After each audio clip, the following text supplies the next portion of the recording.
best thing about John Wick was the hotel. Yeah, that was pretty badass. The hotel was such a great concept. I love the martial arts is great. Yeah. I think part of that is people's just longing for a hotel that well run. It's so. I like the fighting, but I love the service. Yeah.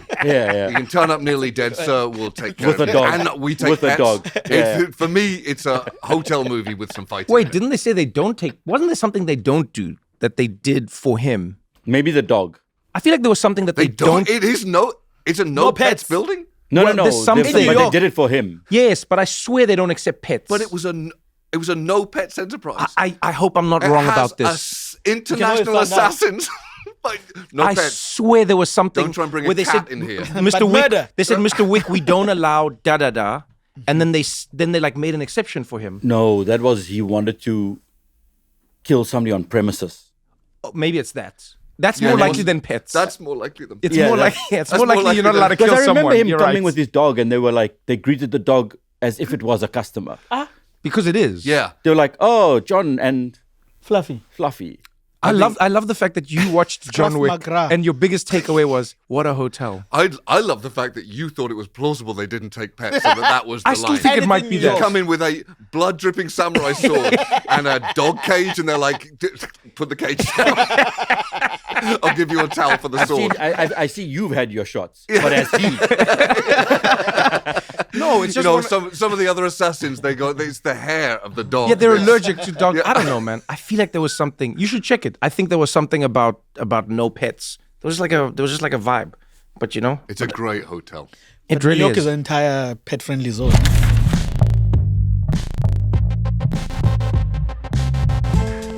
This is What Now with Trevor Noah.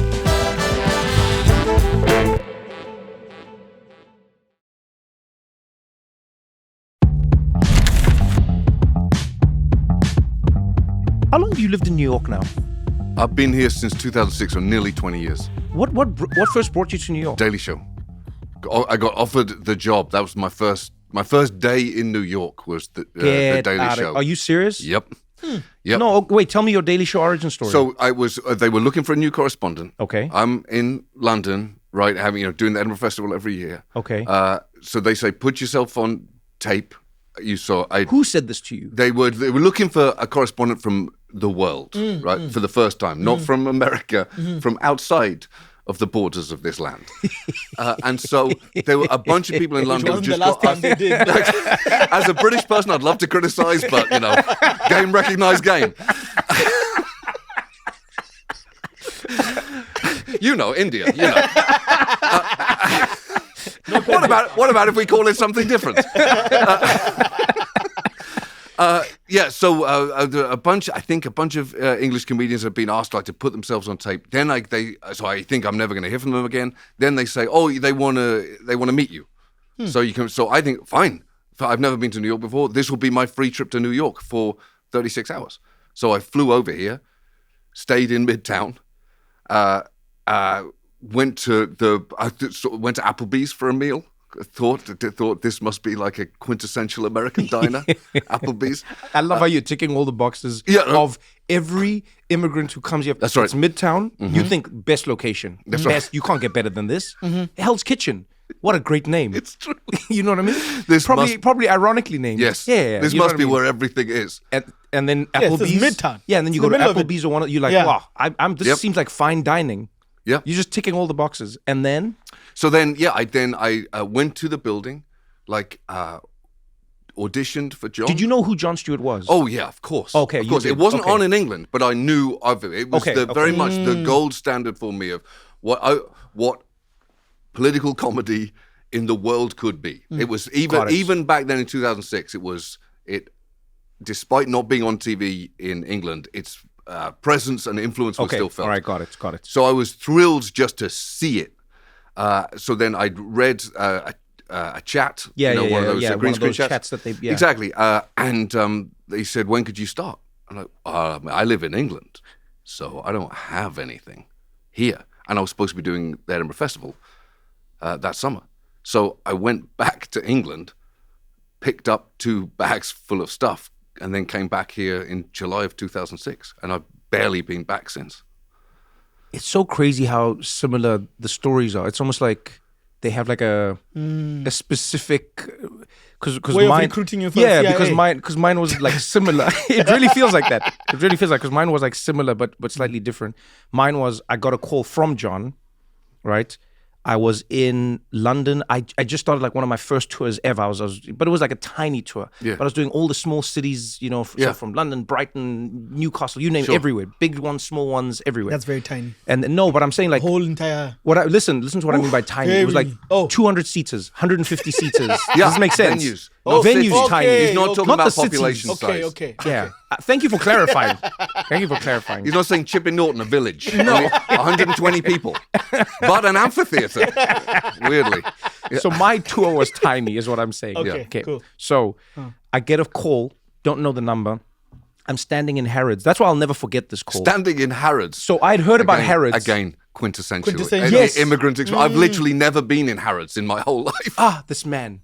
Everyone told me, you got to go to Harrods. No. Everyone was like, you Why? have... Because they're like, it's the store. And remember, this is before Amazon. It's a mall. Yeah, but this is before things like that existed Right. in that way. You can find anything. They said, you go to Harrods and you can find anything. Yeah. And I was like, what does that mean? They said, Found a just job. go. Just go to Harrods. You very nicely done. sorry. So I go to Harrods. Yeah. You can find anything. I'm in the. You can't afford I'm in anything. One, you can't. I'm in the lower level, one below the like -1 level.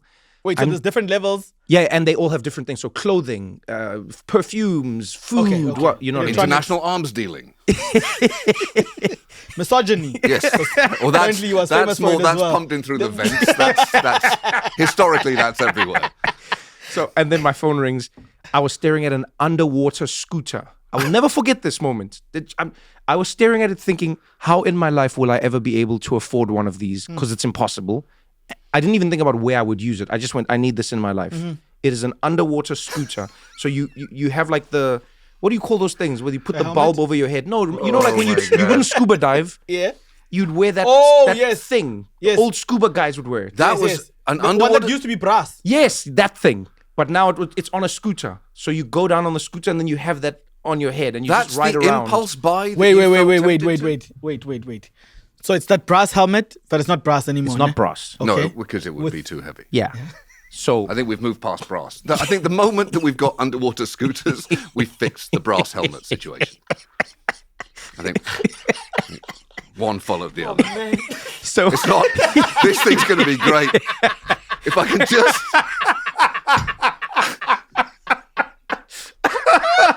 oh man. So it's Okay, it's, so no, wait. Yeah. I can't move on from this. You have to describe the contraption. Yes. okay. So now imagine a scooter or what I guess in America do they call it a moped? Done. Whatever this little thing, Yes, like a yes, Vespa type yes, thing, like yes. me, that Yes. thing. Okay. That Now was a imagine road it has runner. no That was wheels. a road No runner. wheels. That was not a scooter. No, that's how they sound. Me, Me. Yeah. Okay. Roadrunner is meep. There's a difference. So God, Did you spot the I difference? wish he was wrong, but he is right. Did you spot the difference? I wanted that to be a distinction without a difference, but actually that was. Okay. that's the story of Eugene's life. So it's a so now imagine that no moped, wheels, yeah. right? But it has a little propeller underneath.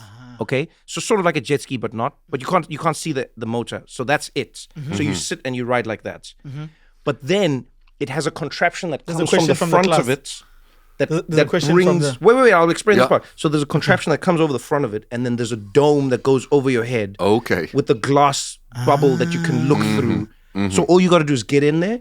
You don't wear any scuba gear. And it has oxygen tanks on it, and then you just ride around. So does it have weights to weigh down to the bottom It of? is weights. The whole thing is weights. You can't like put this in your backpack. It's the size of a scooter. So how would you get into the water with it? So do you? These do are you- not things I thought of at the No, time. all he knew was I want this in my Yes. life, despite the fact there's no room or practical use for it. or anything. Right. I come from Johannesburg. We don't even have the ocean there. I was just like, I know I need this in my life. I'm in the market for an instantly depreciating asset. To call this thing an investment would not be fair. You are setting fire to money. To your money. To your money. But I didn't have the money. I was just staring at it. Then my phone rang, and it was John Stewart. I didn't know John Stewart. Unlike you, I didn't know who he even was. And then he came on, and you know John better than anyone. Like John does not take himself as seriously as people take him. right? Yeah. So he calls me, goes, hey, can I speak to Trevor? I'm like, speaking. He says, hey, are you speaking to John Stewart? I host a little show. That's what he said. The exact phrasing was, I host a little show in America called The Daily Show. That joke only works if you know what the Daily Show is. Otherwise, it just seems like a description. Because this was the big. So just I like the underwater scooter. I was just Totally wasted on you. I was like, no, that was not wasted on me. Did you buy it? I couldn't. Let's get back to that. Okay, sure. Let's get back to that. So then John goes. I'm not done with that either. So John goes. So John goes. I host a little show. I'm John Stewart. Then he's like, I don't know if you've heard of me. I was like, no, I haven't. And then he said, his phrasing, I forget it sometimes, but he goes like, he said something to the effect of, nor should you have. That's what he said. That sounds right. He said, John Stewart, I don't know if you've heard of me. Then I said, no, I haven't. Then he said, nor should you have. And then he said, I host a little show in America called The Daily Show. Then I was like, oh, I think I've heard of that. And he's like, as you should. As you should have. And he's like, we saw some of your stuff. I like your stuff. I was wondering, like you, he's like, what do you do? Would you like to come to New York? Yeah. And now, first of all, I come from South Africa. I'm like, this 50% chance this is a scam. This is somebody's just trying to get my details. I know how this Never works. mind the underwater scooter. No. He's going, what is your obvious credit card scam on the details? phone right Where- now. He's barely listening to the guy. He's more just. I'm looking at still this reading scooter. the Exactly. specs Yeah. on the thing while he's talking. Then he said, can you come to New York? And I was like, no. Then I was like, what's that? He's like, we want to hire you. You're going to come to New York. And I was like, oh, no, I no, thank you. He's like, I'm sorry, what? And I'll never forget. He went, I'm sorry, what? And I said, yeah, I've got a tour that I'm doing now. Luton, like all these places. Chipping Norton, Like, I'm out here, baby. Squawksbury. I said the same thing. I said a version of that when they offered me the job. You did? My manager said, yeah, they want you to do the job. And I said, I can't do it. I'm going to Edinburgh. You see? And he said, yeah, you're not going to Edinburgh. You're going to go. You're gonna you had go- a manager. you're That's gonna what saved You're you. going to go do this job. Otherwise, I was thinking, yeah, but I got an 80-seater room at the Guys, do stand. you know how hard it is to book Edinburgh? Yeah, I got a room. Your internationally acclaimed satirical TV show has to wait, I baby. don't think you understand supply and demand in Edinburgh in August. And your review written by Copstick. Oh, What a cut. What a deep cut, Eugene. Wow, you got a Kate Copstick reference. Man, we've made it. So that was me. And then John said, wait, then he paused and he went, tell me about your life. Who are you? And I was like, I'm a comedian and I'm doing I'm just comedy a now. man staring at an underwater underwater scooter, wanting it to be mine. In a landlocked city. Remind me, Far, who are you far again? And then he basically said, well, if you ever change your mind and if you come to New Wow. York, let me know. And he said, wait, but I'm just confirming. Are you saying no? And I said, yeah, but with all due respect. Yeah. Yeah. And he was, and I'm glad I genuinely didn't know. I wasn't like, it wasn't me being like, I don't have time for this. It was more like, oh, you and your little show. I also have a little show. Yes. We got to prioritize our little shows in Yes. life. So thank you for the call. Yeah. I'm going to carry on with my life. Had I known that he would have brought me much closer to that underwater scooter So much closer. than anything else, that wouldn't have. Yeah, that's amazing. That is relatively similar. Then, other than so, when did you find out what that show meant? I was more worried about, did anyone come and help him at the store?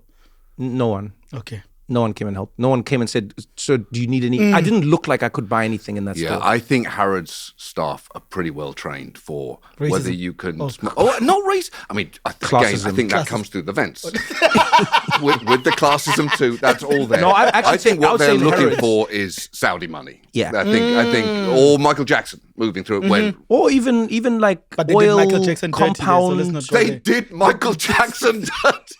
You know the story about how they sold him all the cheap knockoff stuff? And they were Oh, like, that. he just has money, he's just going to take it. And he was like, that's pretty, that's pretty. That- They were like, he doesn't know the difference. And they just Interesting. sold Yes. him everything. That Did is that to not Michael my, Jackson? My takeaway from the flawed life of Michael Jackson is not that he was scammed out of some purchases. I think we would get to that, but I would probably work through the abuse allegations and the history of music before we got to contractually it felt Buying- like Harrods let him down. Buying a fake Ming Dynasty vase. Ironically made in China as well. Wow. Wow. So wait, okay. So now let's go back to your world. So now you get brought in. So now Yes. you come in immediately, and that's it. You I start come the in and Daily start Show. work immediately. So I don't know if This they is did so this with you. insane. When I got my stuff, I came back my first day in the office. I think I've found out since then this is a very nice thing that they would do. They would try and get you on the show straight away. So you're not hanging around too long, watching, thinking about what it will be like. I landed back here, exhausted, went to the office. They said, you're going to be on the show tonight. Like, wait, what? And so the whole thing then moved very, very quickly. And all of a sudden I was in. In retrospect, I see that is a very kind thing to do for people to get them in quickly. Yeah. So you're not overthinking it. Essentially, I think it's like the same tactics that a drug gang uses. When you're flirting with the idea of being part of the cartel, they get you into a deal as quickly as possible so that you can't now back out. Perfect analogy. I did. Wait. You have to explain to us. You said no at the shop, right? I said no. Yeah. So how long before you say yes? And what makes you say yes? So this was. I don't know how long it was after that. I'm bad with time in that way. Maybe 6 months. I don't know. But it was much, much, much later. I'm coming to New York to do my show in a small little theater. Because remember, I'm on my trajectory. I'm nailing it, babe. I'm doing my thing. Yeah. John contacts me again. Basically, goes like, "I heard you're in New York." Oh, wow. Then I'm like, no excuse man, now. this guy. Yeah. Yo. Now I still don't. So here's what I have to explain about this. First of all, I didn't know what the Daily Show was because we didn't get it in that way in South Africa. But more importantly, I had seen what John did, and I've told him this. I'd seen it, but it used to air on CNN. Yeah, that's right. The global international edition. Yes, exactly. Yep. The global edition. Yep. So what I saw was Christian Amanpour, Yeah. Richard Quest, news from Hong Kong, news from India, news from England. Then this guy would come on TV. I assumed drunk because he was reading the news, but man, this guy was not taking it seriously. Yeah.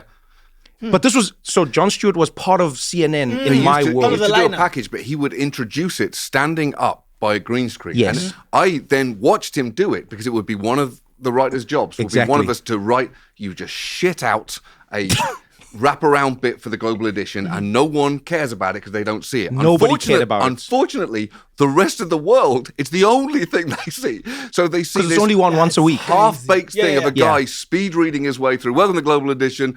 This is just, I'm vomiting this out into the world and no one's going to hear it. And then the rest of the world Gets is to watching see it after Christian Amanpour has just told them what happened in Libya. Is this very, very confident guy in New York going, oh, welcome. Anyway, here's my show. And it was, so that's what Wow. so I was like, oh, I definitely don't want to be part of that thing, whatever it is. I don't want to join the news. Do you know what I'm saying? I don't want to join the news. Yeah. So the first time I came to the show when I was in New York. John said, just come to the building and hang out with us. So I walk in. Does sound gang-like. See, just hang out. Was I gone then? Or was I there? You weren't there. Yeah. So I must have gone. You were gone. Yeah. You were gone. Yeah, you were gone. I think you were just about to launch your show. You hadn't launched your show on HBO, actually. Oh, wow. So you were right in that window. Yeah, you In had that just few-month left. window, yeah. You had just left, but you hadn't launched your show. Huh. And they were using you as the template for me. Like, literally, they were like, so this works for John. So they were literally like, John Oliver would sit in this office, so you can sit here in this office. Yeah. And because I'm assuming they were just like, it's Empire vibes. You guys, this is what you do, right? You sound like him, I think. So Yeah. We do all sound the same. You're not from here? Okay. It is. There is something about the American ear that cannot distinguish between English, Australian, New Zealand, and South African. Yeah, no, all it's the all four the of us same. are the same, and they can't do it. They don't hear the vowels. It just hit. For some reason, that's our sounds are All of them. completely indistinct. So it's a gamble. It's 1 in 4 chance each time. the best description someone gave me once that helped me understand this, it encapsulated it, was there was a guy I met in the street, UPS driver, big fan of the show. I was hosting the Daily Show at this time, and he looked at me and he's like, hey man, he's like, yo man, I messed with this dude. He said, you that British dude from South Africa. Well, again, But that was historically, But that was so perfect to what you're saying. He said, you're that Couldn't British distinct- dude yeah. yes, Couldn't from distinguish South between Africa. the two, yeah. yeah, He knew where I was from. Yeah. But he's like, you can't hear it. you're British. Yeah, So I'm at the show. They're using the John template, which I'm grateful to you for, by the way, in many ways, because now they had like an idea. They're like, all right, you these are things that we think work for you because you like tea, not coffee. You're that kind of guy. Sure, yeah. Right? So they go, this is what we're going to do. John goes, just hang out. I go into one of their meetings. If you go into a Daily Show meeting, you will not know a single thing. Maybe now because of Trump, the world has become more attuned with what America's talking about. Back then it was John Boehner, which threw me off because on the screen I read Boner. It's because Boehner. And then everyone was saying Boehner. And I was like, are they doing this on purpose as a joke to avoid saying Boner? It's an audition. And then they were talking about gerrymandering, filibustering. They were talking about, like, you know, I was just like, what is this? And then at the end, John was like, so what do you think? And I said, my friend, you're a very funny guy. But this thing you do and what I do, very different worlds. You guys are doing homework. I'm doing comedy. So I like you a lot. Then he just walked around the building with me. We told jokes, because John is funny. We just told jokes. And then John said, let's do this conversation on the air. Did it sound the same? But interestingly, because having been in that process, you're there at the morning. I understand the distinction you're making between you're doing homework, I'm doing comedy. That time of the day, for the best comedy to happen, that time of the day has to be homework. Yes. Yeah. Right? So what feels like an anathema when you're looking at it is, hey, this is a writers' meeting of comedy writers. Why is no one making jokes? And the thing is, you can get too attracted to a joke, right? And you can try and build the whole day's show around a joke that you loved. Whereas the truth is, you need it to be foundationally solid. You build that joke on sand, the joke you loved collapses, or you're going to do some very dicey work trying to reinforce a joke that should not be standing up. So that is why those meetings can appear humorless if you're looking at it from the outside. But what they are doing is building the foundations for jokes that will come later. No one explained it like this to me. Yeah. Because you just left. I wish you were there. No one explained it like that. First of all, using the word anathema to describe what's going on. Yeah, in there. no. I mean, already. Biblical. No, full on. So then John said, let's do this in a conversation. Literally the conversation we're having. He's like, what do you think of New York? And then I told him a few things. He laughed. And he said a few things. I laughed and we went back and forth. John said, why don't we do this on the show? I said, I don't understand. I really don't understand what this show is now. Yes. I have to go to Applebee's Then tonight. John said, let's just, this thing, let's do it on the show. And long story short, that's what we did. We basically took our conversation, turned it into a chat between us. Yes. And that's what we put on the show. And John was like, that was amazing. Let's do it again. And then I said, no, I'm going home. I don't want to be a part of this. And I left. And John was Meanwhile, just like, in South Africa, we're building statues of you.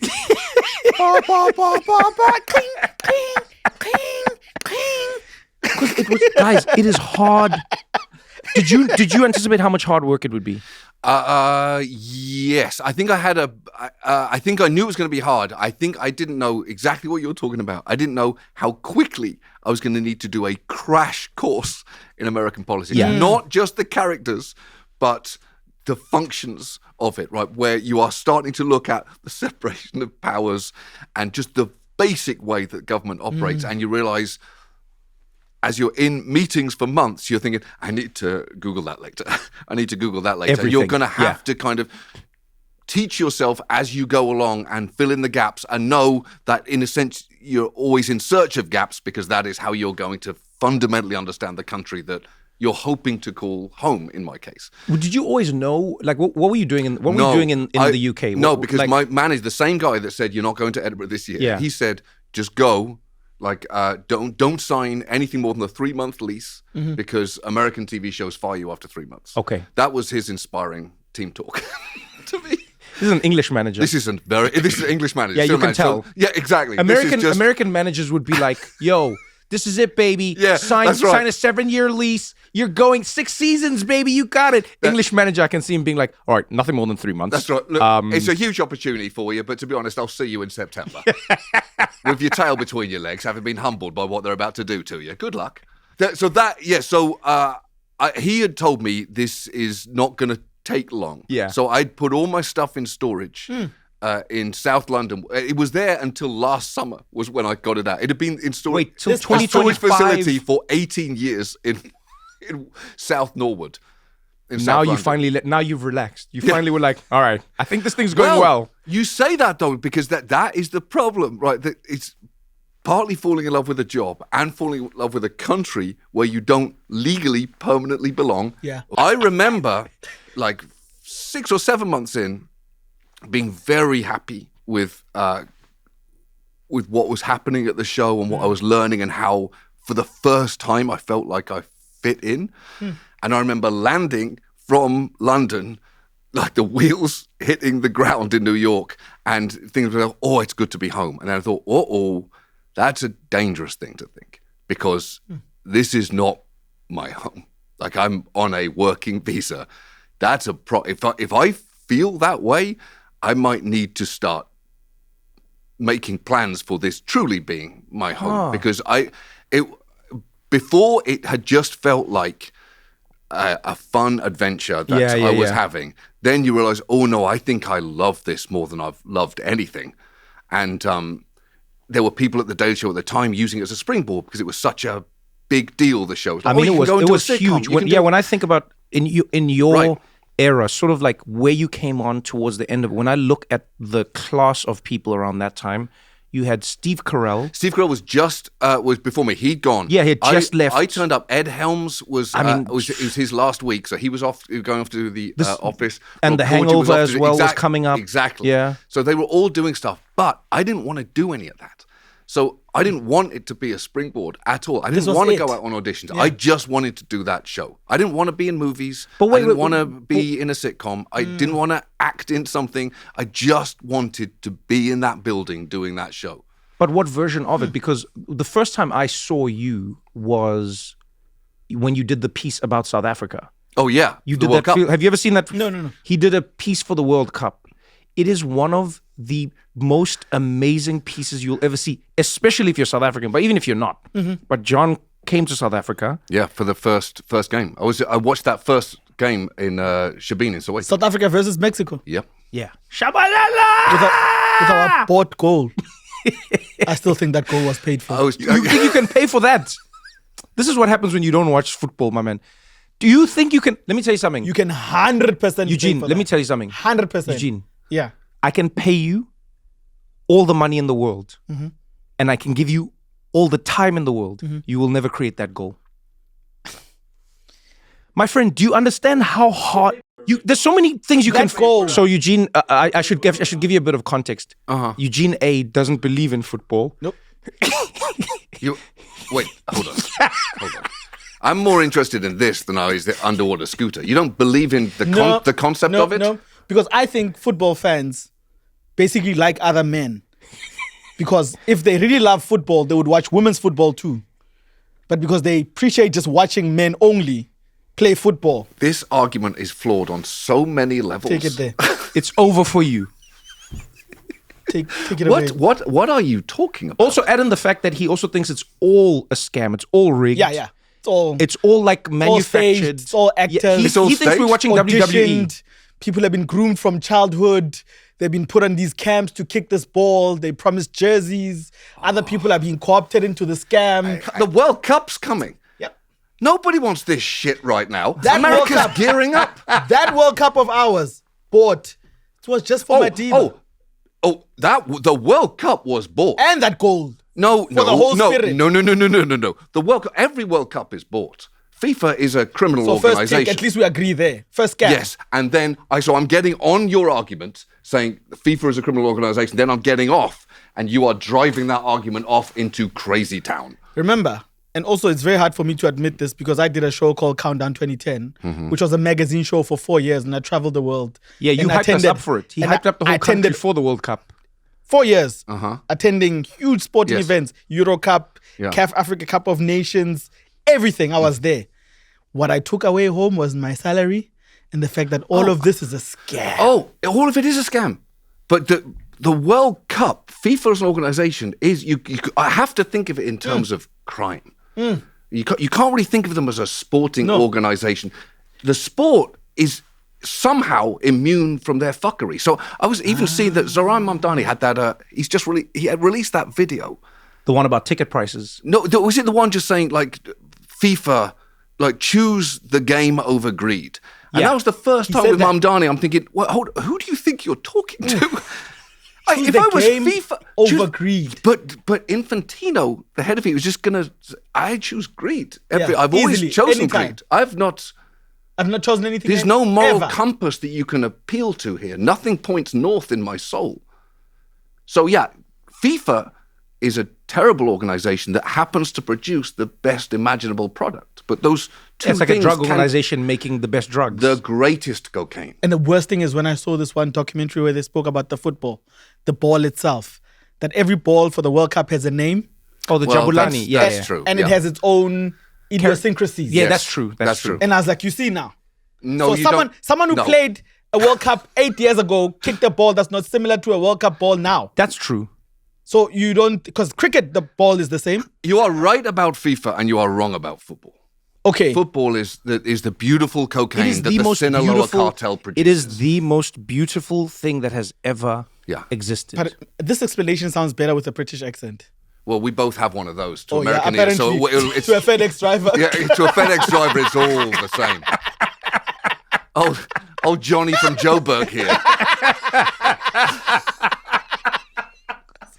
Oh man!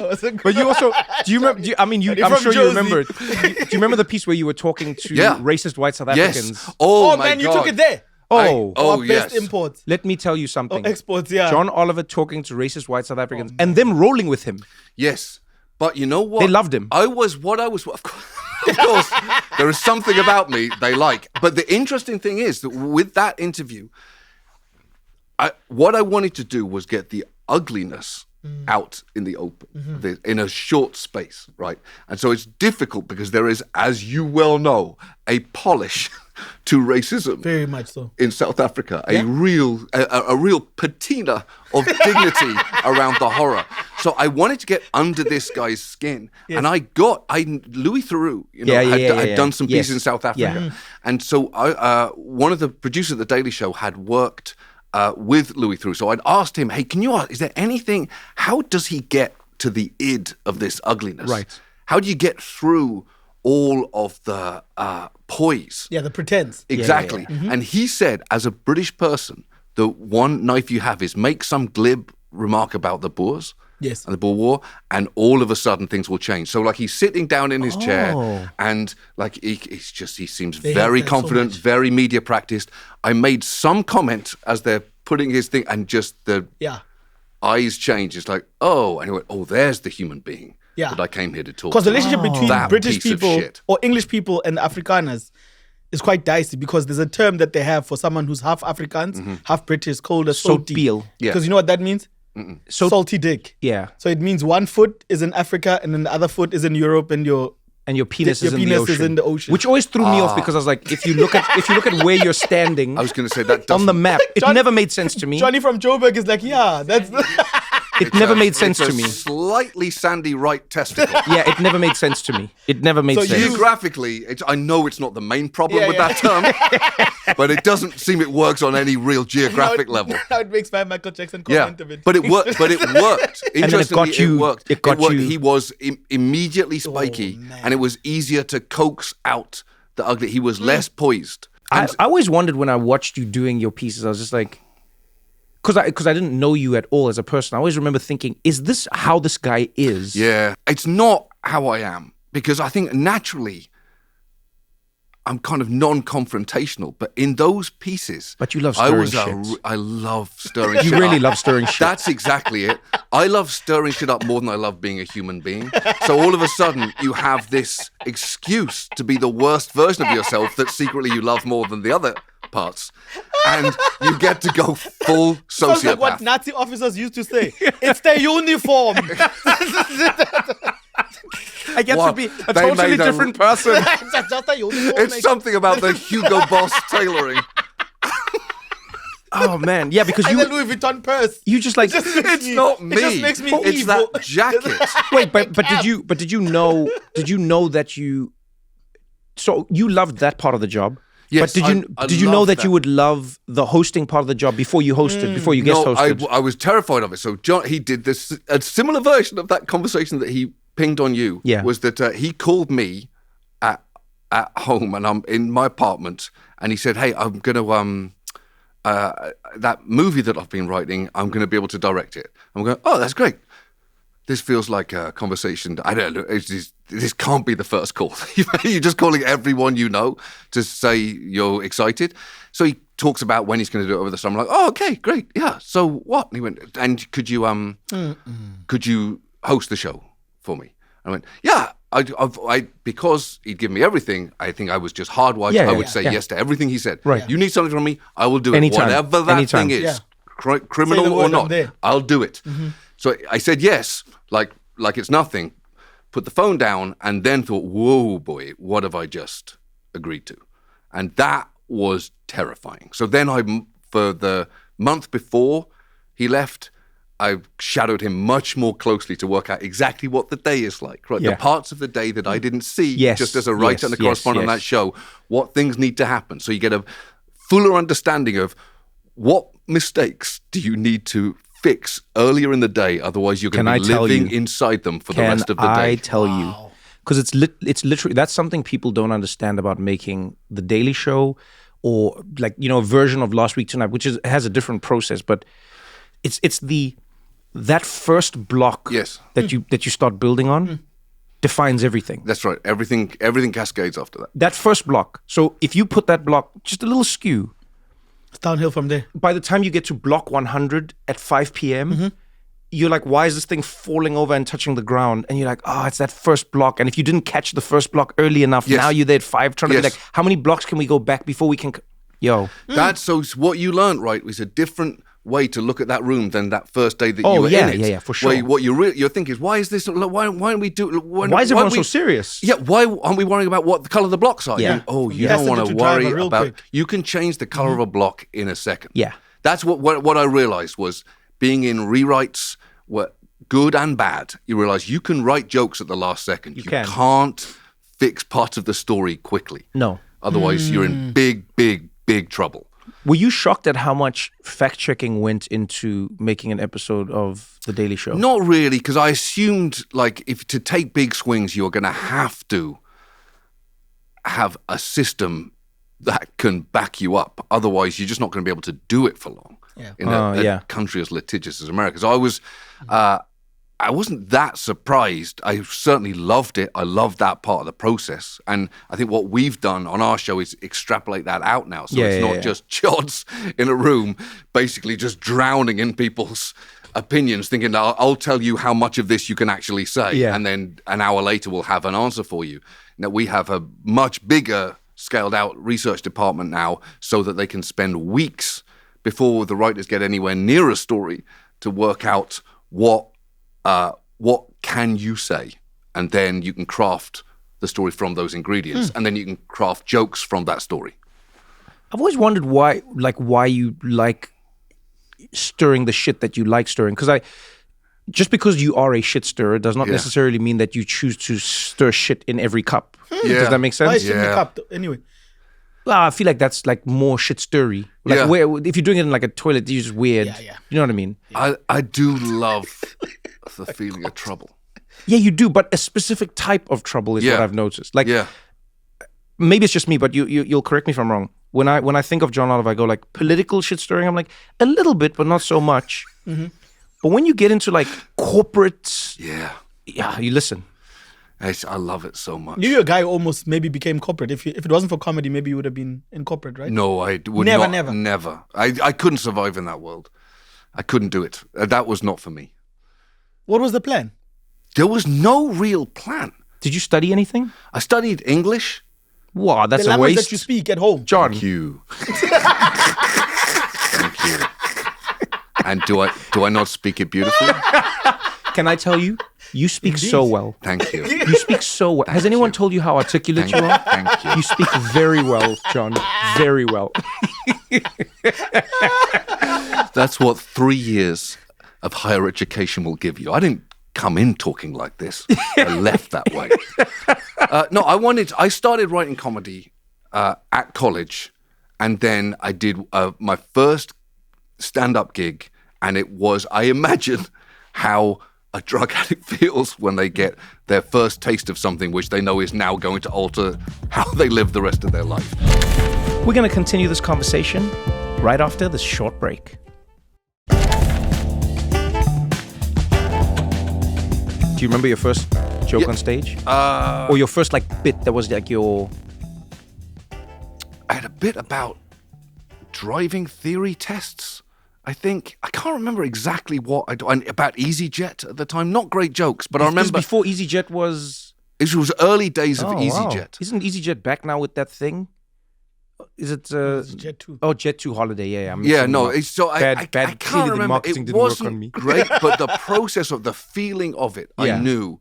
I was at college with Richard Iowadi. Do you know that guy? Yes, I do know. Yeah. Yes. So we wrote... Richard with the glasses, with the hair. Yes, but he's in the movies now and yes, stuff. Yeah, we wrote Footlights together, and we did a two-man show. And I remember walking off the stage for the first night that we put our own show on. Yeah. And thinking, I want to do this. I don't know what that's going to mean. I don't know where I'm going to be able to do it. Feeling. But all of a sudden, my life became quite clear in terms of not how it was going to turn out, but what I was going to try and do. And that's a huge gift, isn't it, in many ways? Oh, no, it's the greatest gift of all. I remember my dad, years later, saying, I admire that you never gave up. And it only at that point occurred to me that at some point that would have been an option. It never even crossed my mind to give up, even when from the outside it must have looked like this is not a dignified life that you're building for yourself here. But I was so happy in it. It never crossed my mind. Where did your funny come from in the family? I don't know. Survival. It's the is your dad, your mom, your grandfather, I think who would you say you have the closest comedic? Probably my dad's dad, but my family's from Liverpool, right? And so that is a city that's been through some shit, and that its main processing technique was often comedy. Yeah, and my granddad was a really, really funny guy, a very odd man, and loved jokes. I remember John Bishop explaining this to me. The Liverpool comedian. He was just like, I was like, why are you so? And he said, honestly, I'm not even the funniest person in this place. I just do it professionally. For sure. And it's just a vibe of people. It's interesting you say that because it almost feels like the people of Liverpool. So many shit things happened to them that they were like, we will exist in a world of shit stirring in this world now. Yeah. Do you know what I mean? It's just how you survive. Gallows humor, right? Oh, yeah. Okay. And so it's the only thing that's ever made sense for me. It's the only way I've ever processed the world is through laughs. At his funeral, I did... I was granddad's funeral. Yeah, I wanted it to be funny. Yeah. Because it felt like if this event isn't funny, this is no reflection of who he was. That in many ways, in my mind as a kid, he was the guy that taught me how to misbehave because he knew it would be funny. Like you sitting at a table, he's like saying, just bang your cutlery like this. And like 2 seconds later, I'm in trouble and he's laughing. You're like, oh, I like the sound that came out of that mouth. I've caused a big problem in this room, but this guy's just chuckling to himself. Oh, what do I need to do to get a little bit more of that? Mm-hmm. He was your first audience. I like this. Yeah, he was. And you know what? The last time I saw him, I think I've told this story before, was he was dying in an old people's home, and he was definitely not going to be around for long. And my dad left to get the car. He was on the ground floor, and so I just thought I could leave through the door, or I could climb. There was a little window into a hedge, and I thought, or I could just climb out through the window and go through the hedge.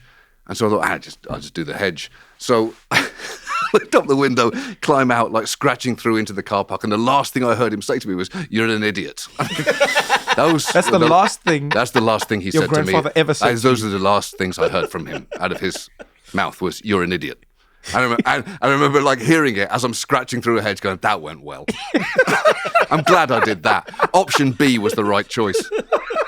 You don't get "you're an idiot" if you walk functionally through a door. Who wants that?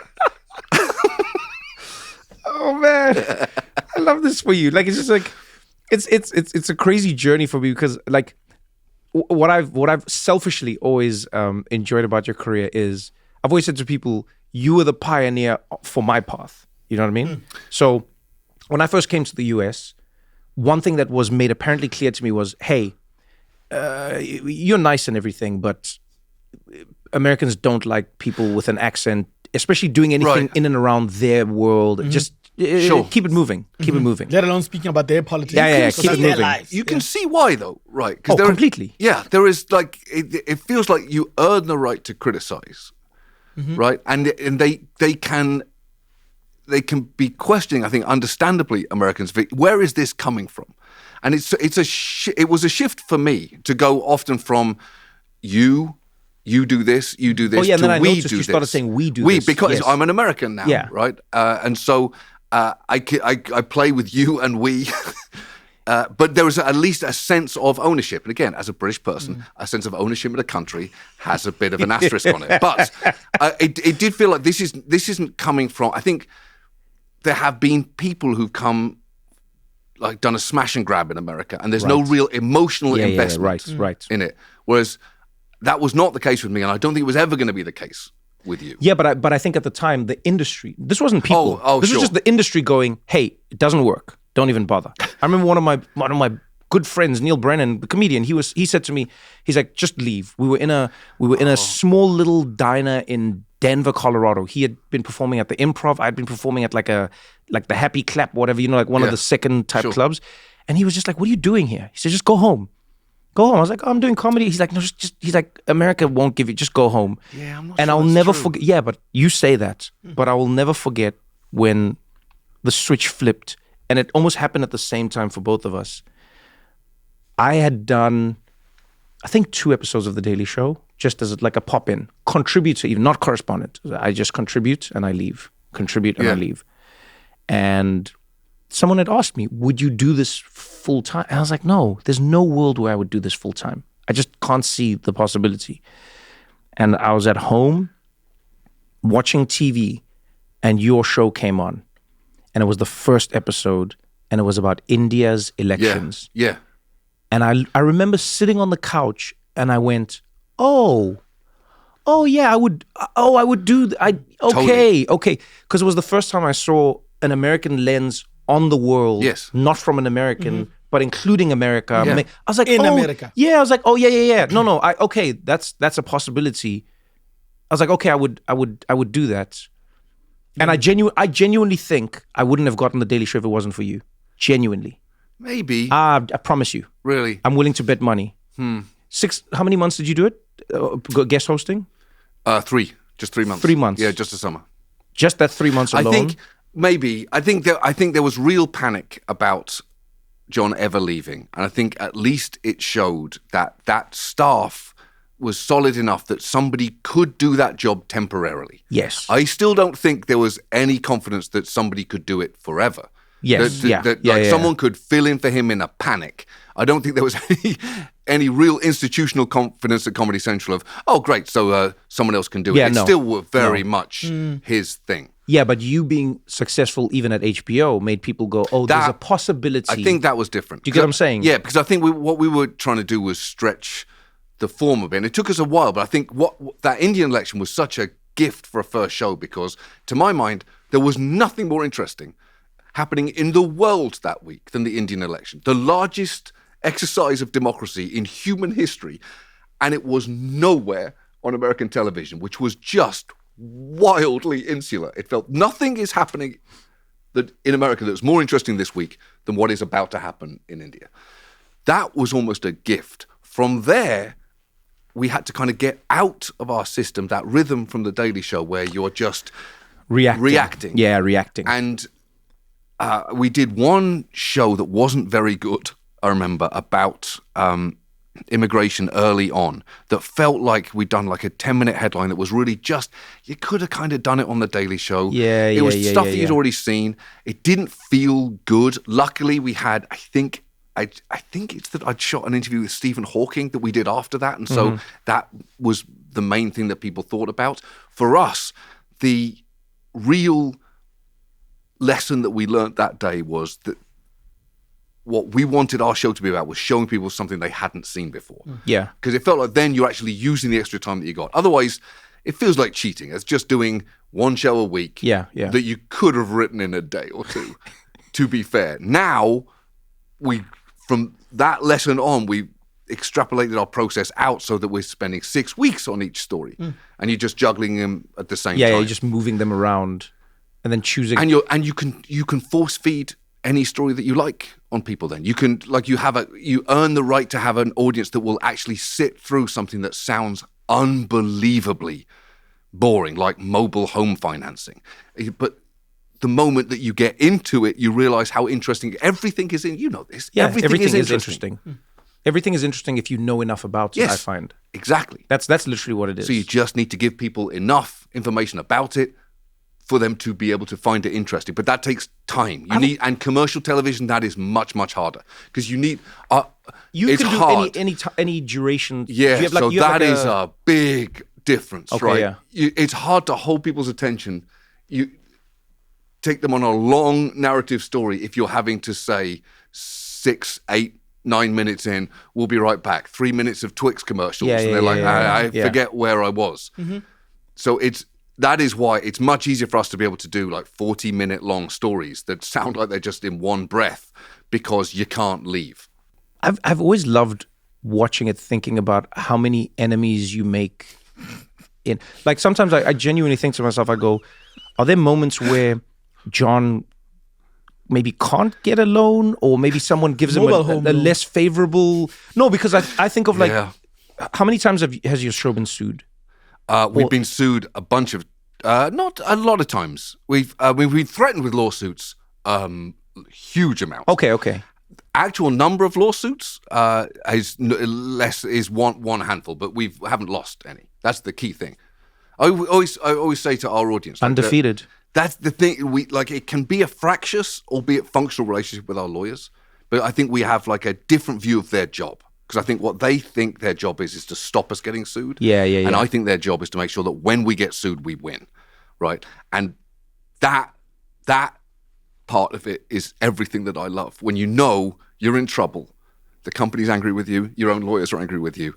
The only people that are excited are the people that you work with. And the audience. And the audience, the audience, because they love, everyone loves watching a car crash, right? And it's so much fun to be in that position. And it feels like to me, because it's not commercial, because you have full freedom of speech as well, that it is incumbent upon you, if you're lucky enough to be in that position, to push it as hard as you can.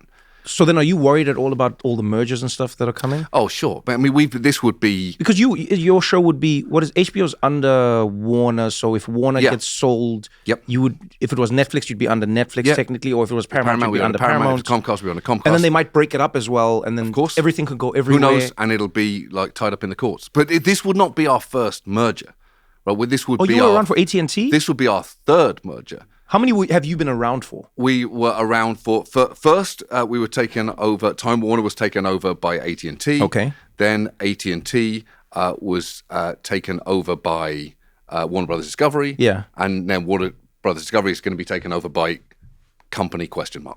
So we'll see. What do you think of the merger? I mean, I think mergers are generally bad. I think you're always hoping for the least bad option. Yeah. And I think that the key thing for us is to act with enough aggression or confidence. Like I will act assuming nothing is going to happen. We're not going to change, right? I think we've been behaving the way we've been behaving for long enough that you can't really reason with us. So there's no point in doing that. There's no, you're not going to be. You know what I just pictured? Like you and your team. Or like that village, you know those stories that they would talk about. Like every empire had it, whether it was the Romans or the Mongols or whoever it was, and there would always be this one village, Chipping Norton, where they went. You know what? We've technically conquered this whole area. Yeah. Just leave them. Just leave them. Just let them do their thing. Yeah, because it's not worth it. You want to be that village. You want to be that village so unreasonable that gigantic corporate armies just leave them alone. That's all you want. Be enough trouble that you're too much trouble to deal with. Well, I mean, again, it's least bad, right? It's not like there's good options, like as played out during mergers. But these things come with cuts. I have yet to see a merger that has done well for the whole. You know what I mean? Like, it's almost like the only mergers that do well are outliers. Almost every merger doesn't do well. I don't understand why mergers are still a popular thing. Yeah, I mean, it's going to get tied up in courts because you can't really. There are going to be question marks on all of this, right? Because it's very hard to justify this legally. Now, whether that makes it impossible for it to happen, that's an open question. Yeah. But again, you can't waste time worrying about something that you're not going to listen to anyway, right? It feels like we're just going to do what we do. They're gonna, whoever they are, is gonna have to realize either you ignore us like that irritating village, or you're gonna have to take us around the back of the woodshed. Do you miss the stand-up that you used to do? I do. I love it so much. You know, one of my favorite jokes ever is a joke of yours that I never heard you tell, that someone told me you told. Uh-oh. It was your R. Kelly joke, the ignition joke. Yeah. Do you remember that? Yeah. What was that? So the joke, it's crazy that I remember it. It was just one of my favorite jokes ever. So it was the John Oliver joke, and the joke was, it was basically you saying, I hate how my brain chooses what it wants to remember and what it doesn't want. And I'm paraphrasing everything, but it was basically, the premise was, I hate how my brain chooses what it wants to remember and doesn't allow me to choose what I want to remember. Because there's very important things that I want to remember in the world, you know, like the capital of this place or the laws and of this place. But instead, my brain is filled with random things. Like, so for instance, I went to a CPR class and I learned how to do CPR. Like, they taught me how to do CPR, and there's very specific steps that you have to do, right? I also heard R. Kelly's Ignition song, which I know all the words to. He's like, and John was like, I've never sat down and I've never learned the words. I've never tried to remember the words, but I know them all. It's the remix to Ignition. Then you're like, when I was at the CPR class, they said to me, they were like, the CPR technique, the rhythm of it is the same as that's the rhythm of ignition. Yeah, so while you're doing it's the remix to ignition, like that's what you got to be pumping to. And then John was like, but now I'm afraid that my brain will screw me up. I'm going to be on a plane one day and we'll be like, oh my God, someone's having a heart attack. Can somebody come? And then John's going to come in there and he'll be like, I forgot the CPR. But he's like, it's the remix to ignition. Here's the amazing thing. I don't remember any part of that joke at all, but I do remember all the lyrics to Ignition by R. Kelly. So that, I don't know if that's my joke or not, but the premise stands up. R. Kelly, by the way, did Harrods screw him over for any purchases? They should have. Maybe that's their origin story. Maybe that's the beginning of it all, right? Is Harrods screws you over. R. Kelly, like Michael Jackson, is really the victim when it comes to Harrods. Leave the other women at the penthouse. Those two. But I mean, why can't the Al-Fayed family catch a break? No, because you love stand. I'm assuming you still love stand up, right? Yeah, I still do stand up. Yeah. No, but you love it. Like, I love it so much. It's still like it calms me down like nothing else. I'll wait, it calms you down. Trevor, I will take that surprise from anyone but you. No. You know that, right? It calms you down. Yeah, it clears your head. Fully surprised. Really? Fully surprised. You don't find it that way too? Calming. Yeah. Invigorating, I would say yes. Yeah. Calming? No. What, Eugene? What do you calming? Which word would you use for stand up? Avoiding. Avoiding? Sure. But how does stand up make you feel? Oh yeah. You know, every time I do stand up, I'm like, thank God I'm naturally good at it, but I don't rely on it. Okay. Because I'd be miserable. Why? If it's all I had to do, I'll die. So when I do it, I'm not going to suck. I know that. Mm-hmm. So thank God for that part. Okay. But I'm like, thank God I don't have to come back here every day and do this thing to survive. Huh. So that's why I think every comedian has a different, like, I don't hate it. Calm, I don't get, John. No. And I don't get nervous. Because when you first said, thank goodness I'm so preternaturally talented at this, you sounded like Cristiano Ronaldo at that point. No. You wouldn't even get the reference, or he'll think he's just some kind of puppet from the CIA. No. But no. Eugene knows everyone in football just to troll people who know football. Where I understand is that, like, the grind of stand, especially when you're starting off, right, where it is such a slog just to get by. I am very grateful that I don't have to do that exclusively, but I would never not want to do it at all. Yes. Yeah, but I'm saying English summed it up nicely. That's 3 years. 3 years have paid off. No, but calm, I don't get. So Genuinely. for you, Yeah. it's calming. You I find it, it clears my head Which part? like nothing else. I think just like the process of it, the fact it's, our show is so collaborative. There are so many moving parts. There is a simplicity, a directness to stand up Yeah. that you can't really replicate. It's a fundamentally selfish exercise, right? And there's something I love about the social side of it, the fact that you're not socializing, like you can Yeah, be it's a an lonely isolated pursuit. person among Oh, a lot of okay, people. okay. Like you're with a lot of people, but you're alone. Yeah. Like there's a purpose to your day. You can structure everything around that. see that. What was your Yeah. what is your stand-up day? What's your Well, it depends. Like here, I get to do it once a month at the Beacon with Seth. At the okay? moment. So No, but I'm that's- saying like so what's just a stand-up day Like, if for I'm- you? if I'm what's on your the road, routine? What would guess- you do? From the morning, from the time you wake up, If what we- time do you wake up, and then what's your day before you go on Well, stage? it changed Yeah. over the year because I had kids. So my body clock is not what it was. I used to have the stand-up body clock where I could happily just sleep past noon and do things. Now I'm stuck between two worlds because my body wants to get up at 6 o'clock when my kids are getting up where they are. So I'm kind of up then. So for me doing stand-up right now, what I'm really, because I'm not in that regular routine, it's kind of trying to break the routine of the way my mind works Okay, for writing all right. Okay, got it. the show and structuring the show and It's a getting vacation. it back into. So exactly. It's so a vacation. It's trying to think about jokes in the stand-up form, which is different, right? Yeah. It's different. There are Yeah. things jokes that you would love on the Daily Show that would not Yeah, work, yeah. and similarly, stand-up jokes that wouldn't work in the form Mm-hmm. of the Daily Show. So, yeah, it's really just about trying to keep my love for stand-up alive, despite the fact I don't get to do it enough. Yeah. Yeah.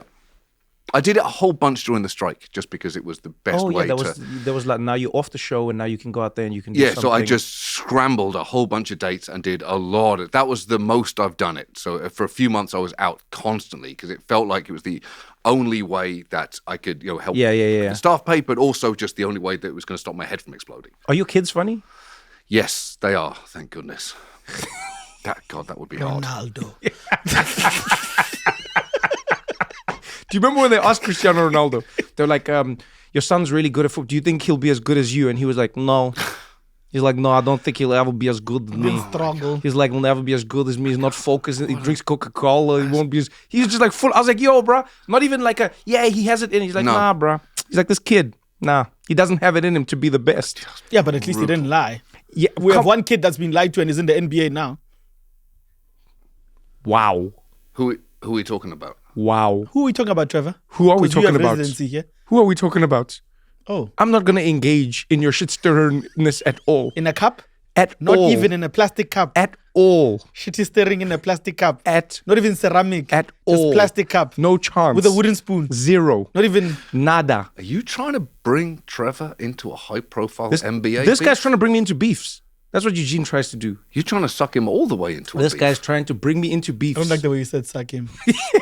It was. Suck him into. Into. Yeah, but that's Suck him what into- stuck out. Because. Say it again. Suck him Yeah, into. but Your Yeah. suck him is strong. I'm not going to lie. It felt like there was suction involved there. That Yeah, felt like your a suck him, vacuum. You your were suck trying him to, is strong. I will say that. And after he said that, I just said, this is the remix to Ignition. Hard and straight out the kitchen. Oh man. Mama, what a song! By the way, is Daniel Kitson going to come do more comedy on this? Like, I hope so. Yeah, I mean, he's the greatest. That's one of your favorite comedians, ne?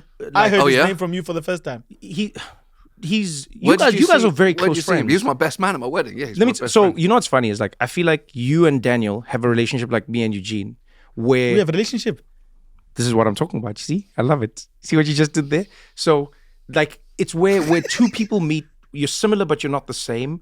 You have like a comedic undercurrent that connects you. When I met Daniel, I felt like I knew him because of you. yeah, Daniel right. Kitson is, in my hear you. opinion, Yeah. the greatest comedian that most people do not know. But if you know comedy, he has to be in like your top 5 Yeah, he's very good. Where did That- you see him? everywhere I could. everywhere I could. Australia. Oh, sure. Yeah, of course. Melbourne, yeah. Is Edinburgh. the guy who loves late shows? Yeah, but again, the myth around him is people. I don't know if you've heard any of these people be like, "Oh, the Daniel Kitson, he does shows at 12:01 or 11:59 because he likes how that." Yeah, and you're like, wait, they're like, he does a show at 12:03 midnight, and you're like, and I heard all these myths about him. Yeah. Or he only does a show at 1 p.m. because he wants real comedy fan. And then I met him and I was like, yo, man, I have to ask you about some of these myths. I'm sorry.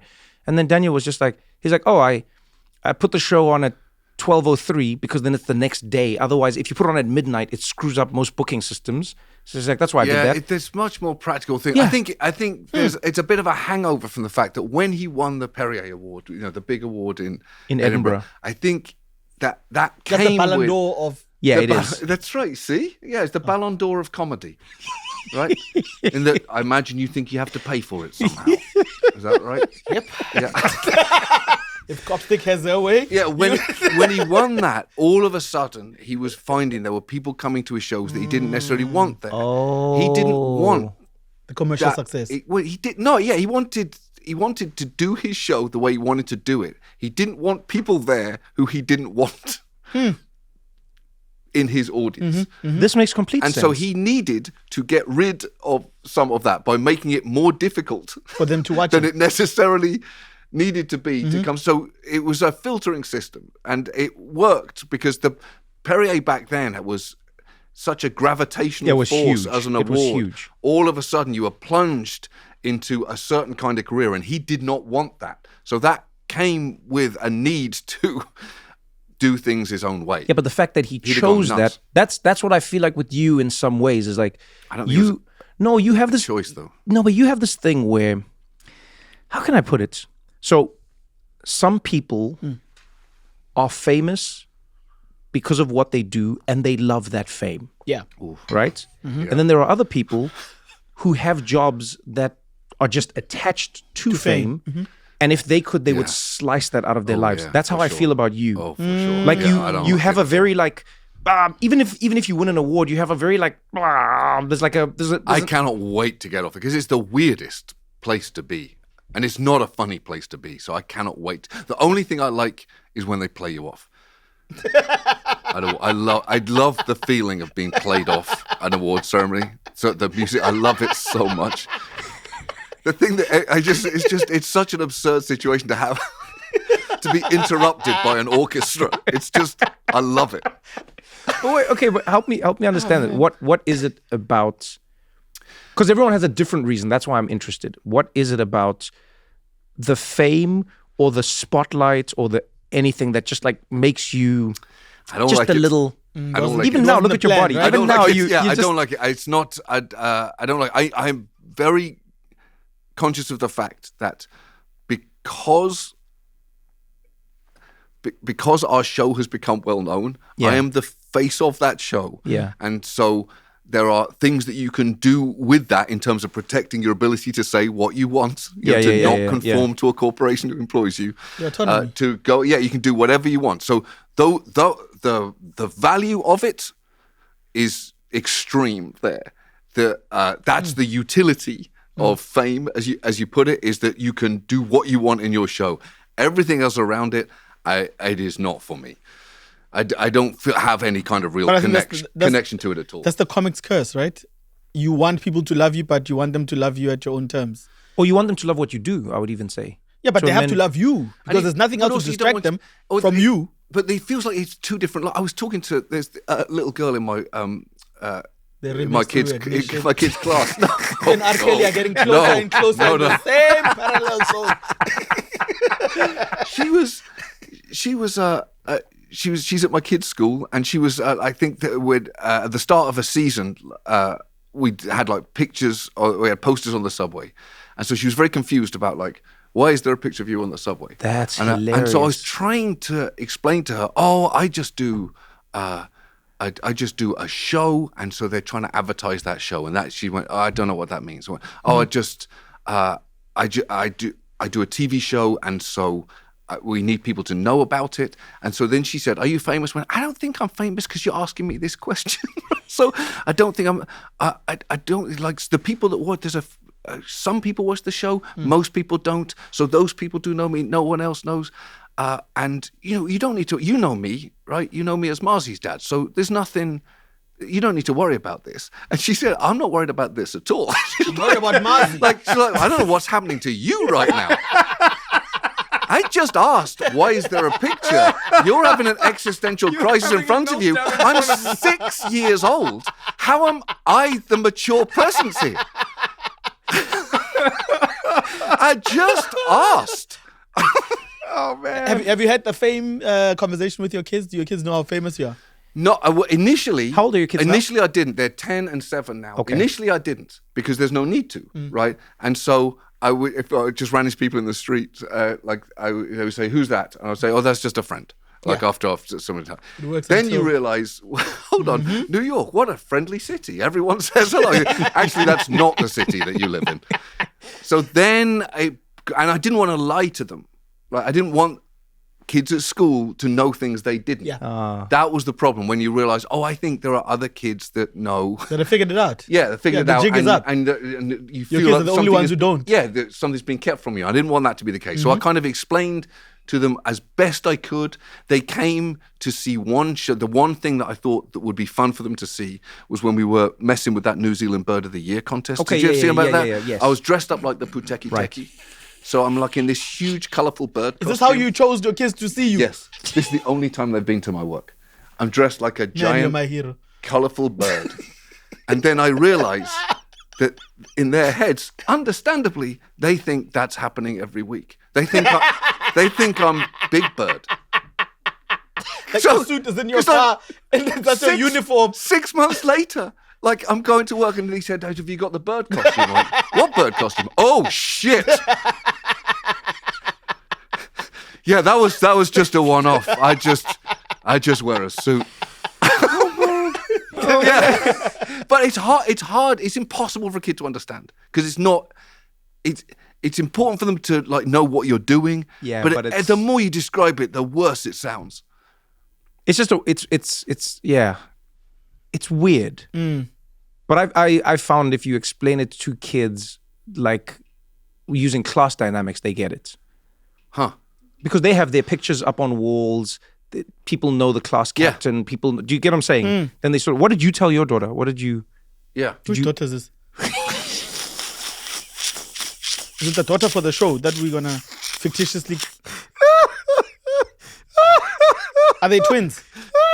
Whose daughter is this? I haven't acknowledged that yet. And you know that. You're bringing that up. You're returning fire because of that NBA thing. Oh man! Now you're trying to suck me into some shit. Oh, this guy. Which daughter is this? No, but what did you say?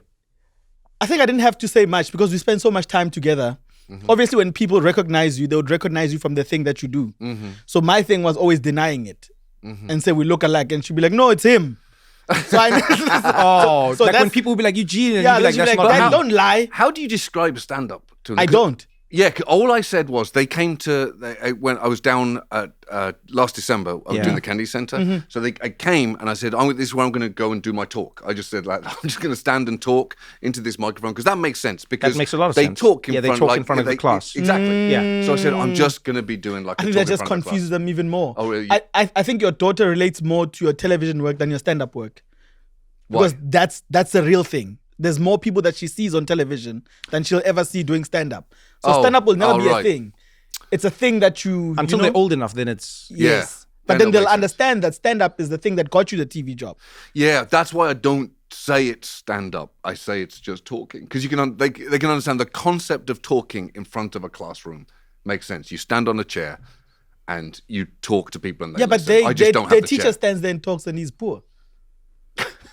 So the jig is up. So you think I It's say... the remix to Ignition now. I told that song is sticky. No, it is. It really is. That is about as catchy Bounce, as bounce, music bounce, has bounce, ever bounce, been. bounce, bounce. No, that thing is just like no. Mama rolling that body, got every man in the Look at this. Look at this. On coke and rum. I'm not sober, I'm drunk. It's the freaking weekend, baby. I'm about to have some fun. Anyway, Like, he's a terrible human being. you have to say that at the end. Chris, Of You have to say it's a terrible, Yeah, terrible It's too human much. being. It's too much. Yeah. It's too much. I'd love to know what you think are the biggest existential crises that like America / the world is facing now. Are you ready? Take a sip. I really hope that is a question you just ask all your guests. No, it's just you. Like if you could have one meal for the rest of your life. Yeah, it's one Like of that those. kind of shit. No, just you. Well, here's the little No, party okay. joke. What's the biggest existential No, I'll crisis? tell you why. Oh, okay, Trevor. Just say you want us to go. I'll tell you. Okay, Either that can I tell or you why? it's football Yeah. is scam. Can I tell you why? I'll tell you why. So, I'll ask you the question because I remember when I was fully immersed in the Daily Show, my worldview was shaped in many ways by everything I was reading in and around that space. Do you get what I'm saying? So, if you asked me at that time, I think I would have said something politics related, etc., etc. You get what I'm saying? Yeah. Because I was so fully engulfed by this Immersed, world. in it, Yeah, fully. If you ask me now, because I spend most of my fun time reading about like monopolies and Yeah. corporations, That's how I'll it actually is. say that's the thing, and you That's know your that's fun about time. me. That is like my Yeah. fun Yeah, time. reading finance. It's that pickleball and then football. Oh, pickle. Oof. Yeah. Ish. You should be doing pickleball for another 35 years, shouldn't you? You play pickleball now? Yeah, Oof. I love it. I Does love he it. play pickleball? Really? Oof. I love it. He lives It's- there. It's fantastic. Yo, one day he dragged me there for 4 hours. Only one day. I've dragged you there many days, my friend. Many. You know what I love about you though is you don't seem to learn the lesson. I really love this about Eugene. The first time he came along, That's what I heard. he was standing on the side and he was. I watched him at some point. The first 5 minutes, he was like, okay, and then I saw him look.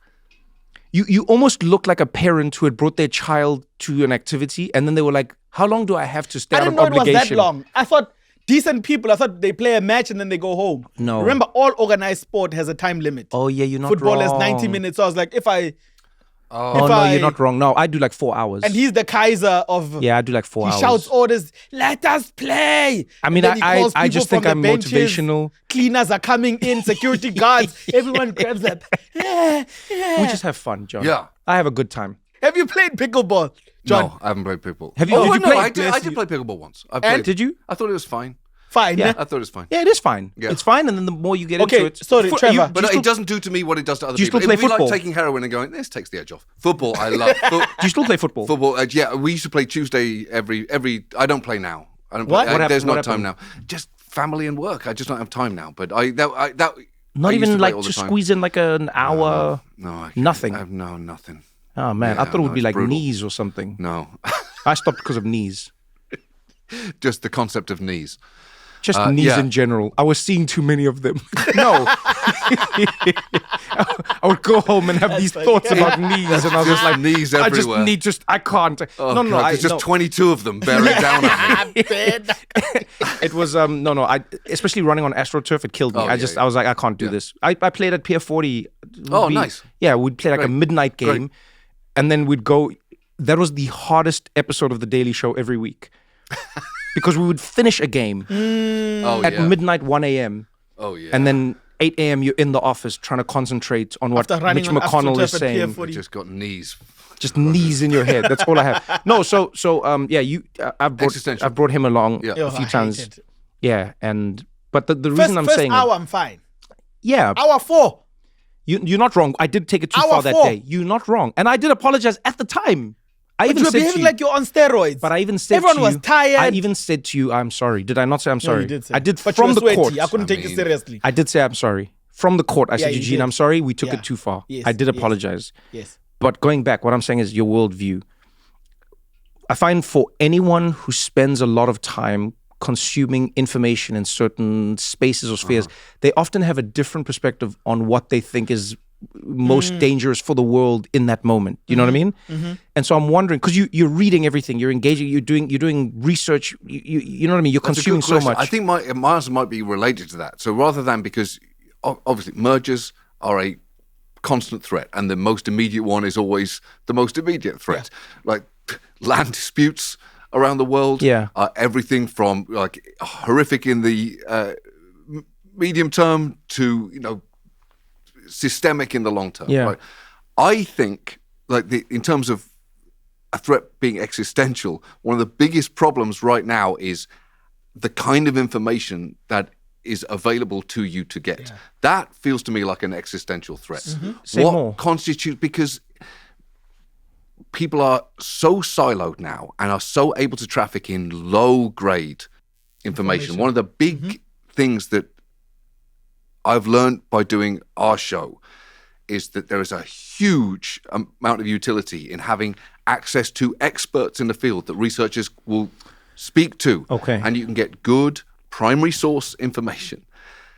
There is so much trash being passed around and confidently passed around. I worry about that.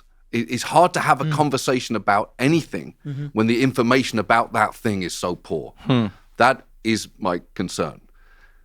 Feels like in the past, people just didn't know about certain things. Now they can be confidently wrong about something, which I actually think is more dangerous. So that is I guess that is what would come to mind in terms of an existential threat.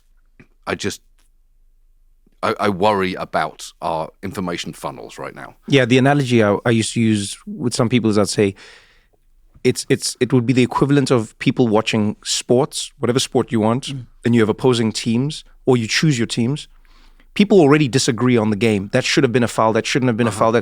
But imagine if they were watching two different games. Yes, right. How would you even? That's the problem. Do you know what I mean? Now we're not even watching the same game, problem. And we're supposed to live in the same stadium, but we're literally not watching the same game. That's the thing. Yeah. So then any kind of shorthand of we just need to come together. Any of that, like Joe Biden, this is not who we are. I think you are so far off addressing the central problem here that this is functionally useless. What would you change?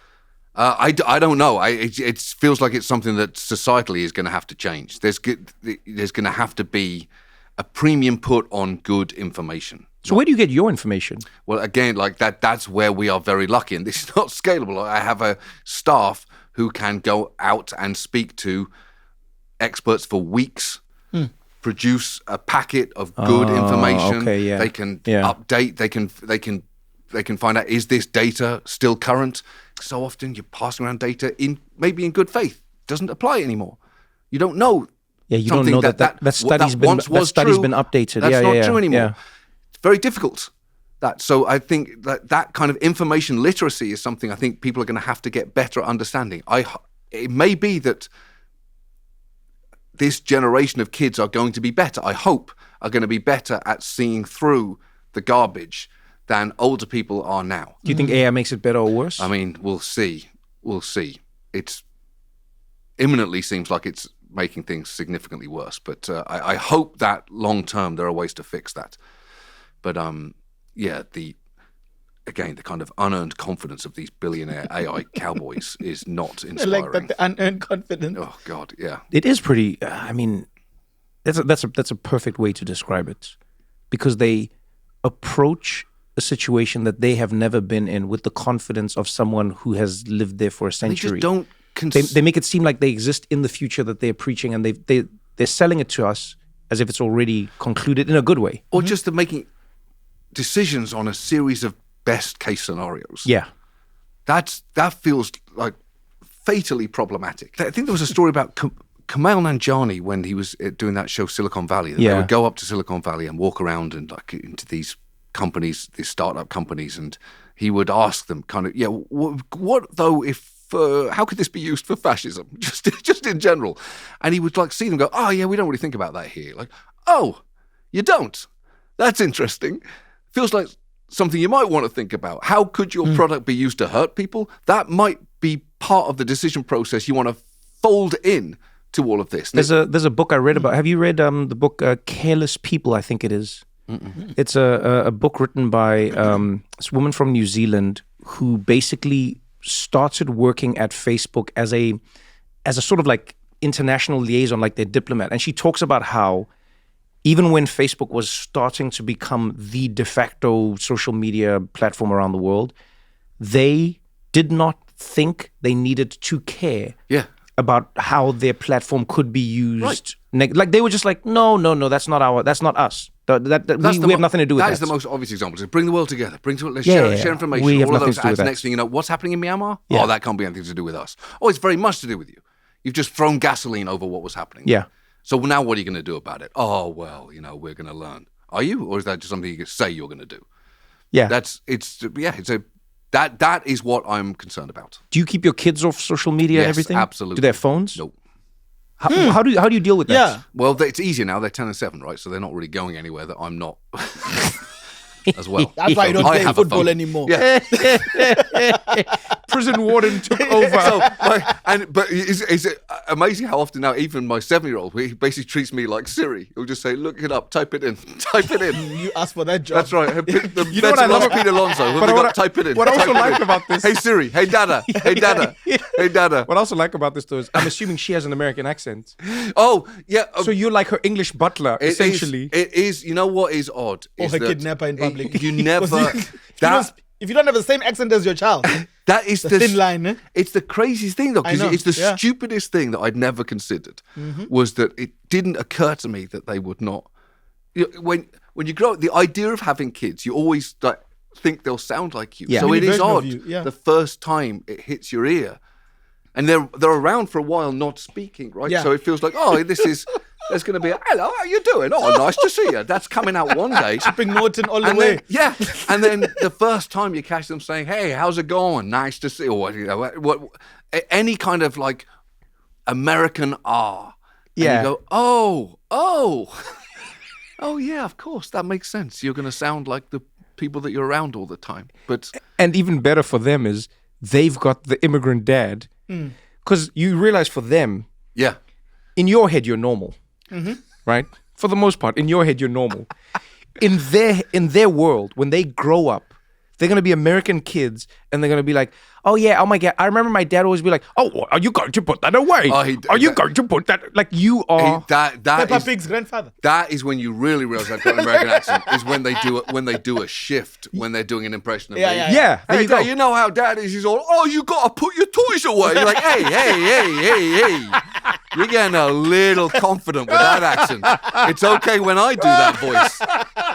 It's not, don't give me the Dick Van Dyke version of this. It's That's true. a good bit. That's a good Do they get to go back to England? Do they spend time there? Yes. They love it there. So yeah, they How are- long do they spend? Like, how will you like do the thing of shipping them off for like 6 weeks or? No, we haven't done that yet. That's a South African thing. No, I think a lot of people do that. A lot of people around the world like Ship off kids for 6 weeks? Yeah, like I country find where they I come find from. people who come from another country. Mm-hmm. Doesn't matter where they'll be like, oh, my kids are going to Colombia for 6 weeks, or so they're going to go back to South Africa for 6. They're going to go back to England for like the summer period. What are they hoping it's going to do? Oh, because summer's It's just- so long here. Yes, that's the thing. Because we have like in our summer holidays in England were like 5 weeks, 5.5. No, here 5.5 summer's- weeks in total. Here it's it's like months. months and months. Yeah. So people will send their kids if they come from a place and they can send their kids back. They'll just be like, oh, the kids are back in wherever. Some of my friends are like, oh, the kids go to Trinidad and they go there for like months in the summer holidays. Oh yeah, no, then And it just gives them back their, So I was wondering if you do that. What does it give them back? Their vibe. You know what this is. Gyroscope. You know what this is. Come on, Eugene. So what's the longest they've gone? The dogs has only been like 10 days. It's just taking them back for a week, walking them around. But I like Walking them. Well, yeah, it is walking them around because you want to see them in the places you were. Like, And they don't care much. no, but it was like the thing that was most meaningful to me was, especially because of the pandemic, right, where they didn't travel as little kids, they didn't go much. Yeah. So last summer I took them back. I remember taking them to Dan's house, to Kitsen's house, and there was something very meaningful to me of seeing them on the stairs outside his house, on the couch where we would play FIFA, and to see them sitting in that place in his world. That really made me feel like, when you, as an immigrant, you're fractured, right? There are little parts of your Everywhere. life everywhere. So when some of those things combine, it can really give you a sense of, oh, this makes sense. Look. That is so beautiful. Yeah. Do they play FIFA? No, they haven't done yet. They don't Okay. need phones. I badly Yeah, but you want might them have a to. console. What do you mean? Yeah, they don't have a console Do they support yet as Liverpool? well. They absolutely support Liverpool. That is Wait, the wait, so- one thing that is non-negotiable. Oh, so you haven't given them They a can choice. choose they can choose everything else. I wasn't given a choice. My dad said, "We support Liverpool." I went, okay, that's fine. I'm always torn So on this. I this feel was- like oh, some no. I feel like parents maybe should give their kid an option to say, "Hey, this is the team I support. I'm going to let Yeah. you watch other teams, and then you decide if you also want to support this team."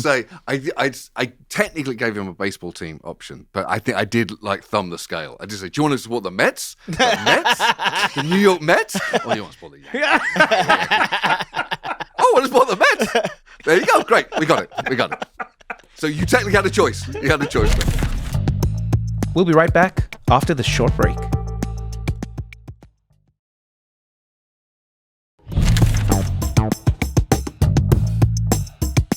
How much of a Liverpool fan do you think you are?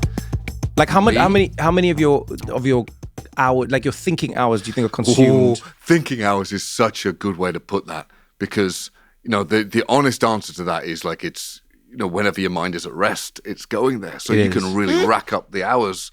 Then if you're thinking about happy thoughts, sad thoughts, anxious thoughts, like right now I'm thinking about Mo going to AFCON and how he's going to do over there. You wish him well? I do wish him well. Of course, Yeah. I wish him well. Yeah, I wish. I also wish he didn't have to go, because now I feel like he just got back to a good place with Wait, the you team. wish he doesn't go and represent the continent that he comes from? Don't you put that? You see, you trying to You're doing start it beef. again. You see, You're you and the doing it beef. again. You see, Yeah. you see, you now. Wait. Is this because I took you to pickleball? Just say it, Eugene. Don't. A 4-hour marathon. Is that No, yeah? no, That's no, right. It was no, around I- the fourth hour. You know why? I'm Because gonna- we I'm just- gonna we get just got back Trevor to- declare war on Egypt. No, we just got back to. I wish the timing was different, because we just got it felt like him, his smile, the Yes, team, the the smile. coach, the win. Yes. We needed it.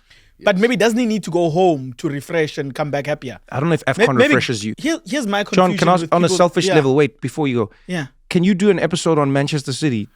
What about the fact it's a beautiful team built on blood money? My man. Have you heard about Harrods selling Michael Jackson? I can't Never come mind. with, now I'm going to take that back. I have to do that.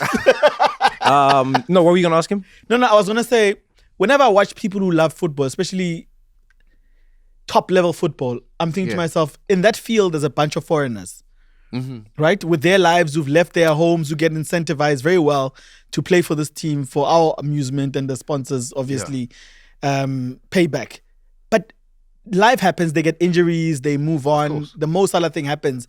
So in all this time of being a fan of an individual inside a team, institution, you've never thought they'll have to one day be put to pasture or move on to some other things? No, I think it's ephemeral, right? Which is why you try and enjoy it so much when it's happening. You don't expect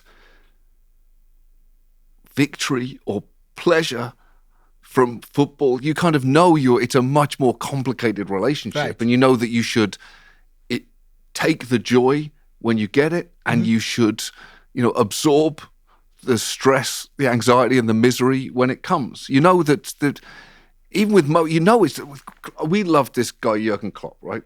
The coach. Yeah. It was clear that was never going to last forever. That was not going to be like a long Alex Ferguson run. He's always just done these 10 years. One of the many, many ways in which he's a unique man is you would have these unique, intense periods with the club. Stints. So you knew it was not going to be forever, which is why it meant every second of it meant so much, because you know it's going to come to a close. And I think I felt the same with Mo. It's when you know that something's not going to last forever, all you want is the best possible ending for the thing that's meant so much to you. And you want that for him as well. He deserves a good ending to Liverpool, whenever that ending is. And it shouldn't be now, because this would not be one. What would a good ending look like for? Because I love Mo Salah. I love his new haircut. I love his fade. I think he's evolved quite well with it. So I'm like, okay, this man changed his hairstyle. He's changed many people's lives. How would you like his career to end? You led with that with Mo haircut. Salah. You led with he changed his haircut. He changed so many lives. First for him, What an then amazing for you thing all. to sure. First for him, then for you all. You say Murals are being changed Mo right now Salah. in Egypt. The guy who's single-handedly changed how Muslims were viewed. You go, yeah, he changed his hair that one time. And I think at the end of the day, that's what we'll remember. It was big and then it was tight. Anyway, Mo, thanks for Can I everything tell you've you, done. that literally sounds like how Trump would describe it. If you ask Trump, because Yes. you know, like he Yes. never admits that he Yes. doesn't know anything. Yes. So if you said, Absolutely. President Trump, what do you think Yes. about the Mo Salah thing? He'd be like, Mo Salah did a lot of things, Yeah. big guy, did a lot of things, had the hair, changed the hair. That's right, it was big. Changed a We lot all of know it was lives. big. A lot of Yeah. lives. Changed the hair. Hair was big. Then it became small. Yeah. Then it became small. I that's love right. him. Good guy. Mural artists are losing their minds, having to That's right. alter Seemed the like he was afro. going bald. One trip to Turkey. We all know what he did. We all know what he did. What would they have? Because I watched the game over the weekend where Yeah. he did that assist, and then the goal went in, and then my friends were happy. Yes. They were all jubilant, and I was happy with them because I'm Yes. that kind of guy. Yeah. You know, I share in my friends' pleasure. But then when you say you want an ending for him that's befitting, Yeah, but that was what I was worried about. Without that game, Yes. I was worried that we were hurtling to the opposite of that. We were hurtling towards an ugly ending that was in no way representative of everything that he's done for that club and for his and hair. him not starting the game obviously made it worse, right? It made it much worse because I think he felt like he had been snubbed, that he was not his work, what he had done. His contribution. His contribution, follically and with football, Follicles matter more. was not being respected. Right. I don't know that he was entirely wrong about that. To me, he wasn't playing particularly well, but I think it's not wrong to infer a level of disrespect from it. So yeah, I was desperate for that situation to be handled and diffused because the idea of it ending that way would have hurt, I think, lastingly. He is a singular figure. And it feels like generally statues should not be built for footballers, not just because they can be embarrassingly bad like that one Ronaldo one, but Right, yeah. but because you I even know that one. Where it looked like he had a stroke. They are overpraised in so many ways, but what Mo has done transcends football. How he carries himself as a human being transcends football, and I just didn't want it to end badly.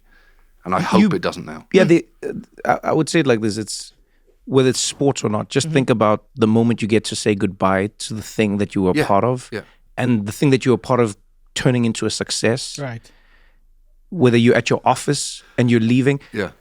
it's nice to be able to have the cake, have everyone come around, say goodbye, versus people come in on Monday and you're just not Yeah, there. yeah. What happened? Yeah, gone. Where's the desk? Yeah. Gone. No, that's not an ending. Do you know? That's what it felt like it was about to be, by Yes. the way. And that felt wrong. That felt like there were going to be hard questions to answer if that was the way. Yeah. No, it wasn't going to be. Because he definitely deserves much more than that. He was here in New York for the Time 100. Wait, you were there that night too? Yeah, I right? was. Yeah, I was. No, I was there, yes. So he was there Yeah. because he had a game like on Tuesday. Oh, I didn't Remember, know he was that. just in for the No, night. but when did we went to a game? I remember the game that we went to. Do you remember? Yes, And we're that's standing right. backstage. Oh yeah. Oh, that was. The memories are flooding back. Because it was my one time that I didn't have any. I have nothing to say to Jurgen Klopp. I just wanted to see him. Then Big Verge, he walks out. He sees Trevor. Says, Trevor looks at me and he says, "All right, Zazu." I went, "Excuse me, excuse me, Verge.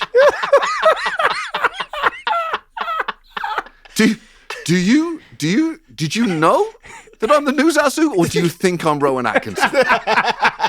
I'll take either. By the way, I'm happy with either.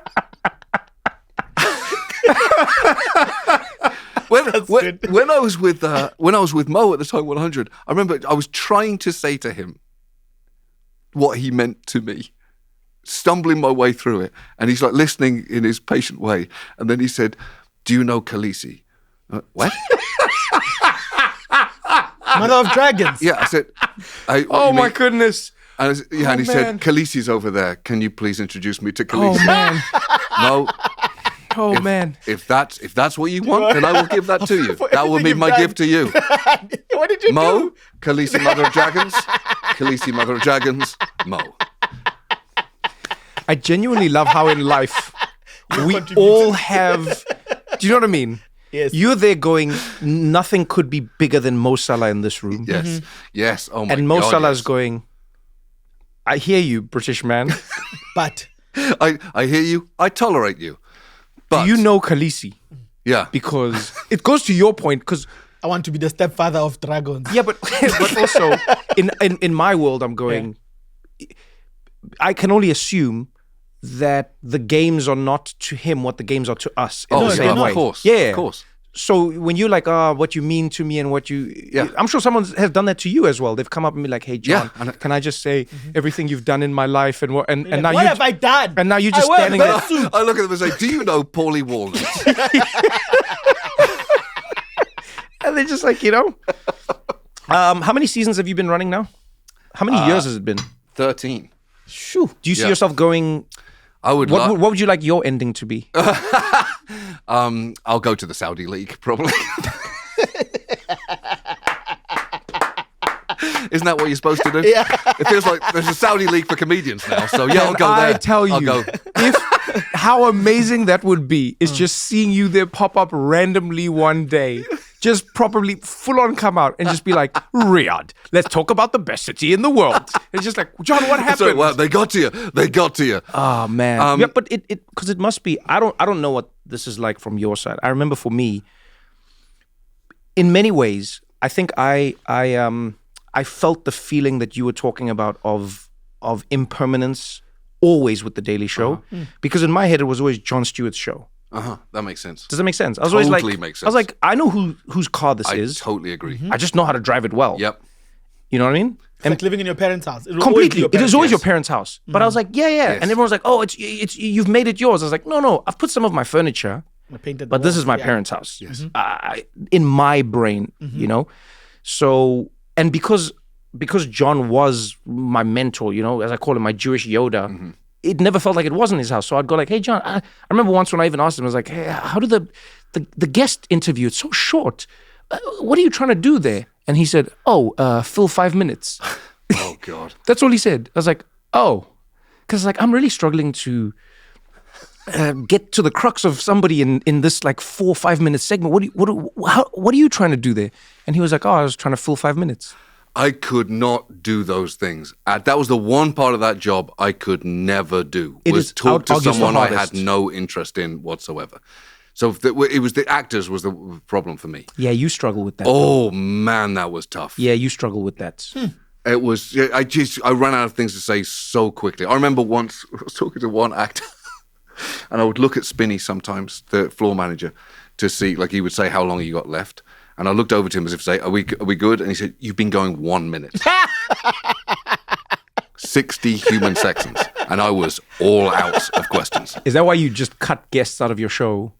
Yeah, it was. We built a big, Because you used to, remember, you had a We guest had a section. guest area. Yeah, I remember the guest area. Yeah, the whole First season, part you of had the thing. guest area. Yes, because it felt like you were supposed to Yeah. To have a guest. have a guest. Yeah. That was the only thing I knew about American late night shows. You was have to have a guest. Anything can happen, but there has to be a guest. Yeah. There's got to be someone else. And to their credit, HBO, after our 2 test shows that we did, just said, you don't have to have someone. Oof. You don't have to talk to anyone at the end if you want. You can just Was it that bad?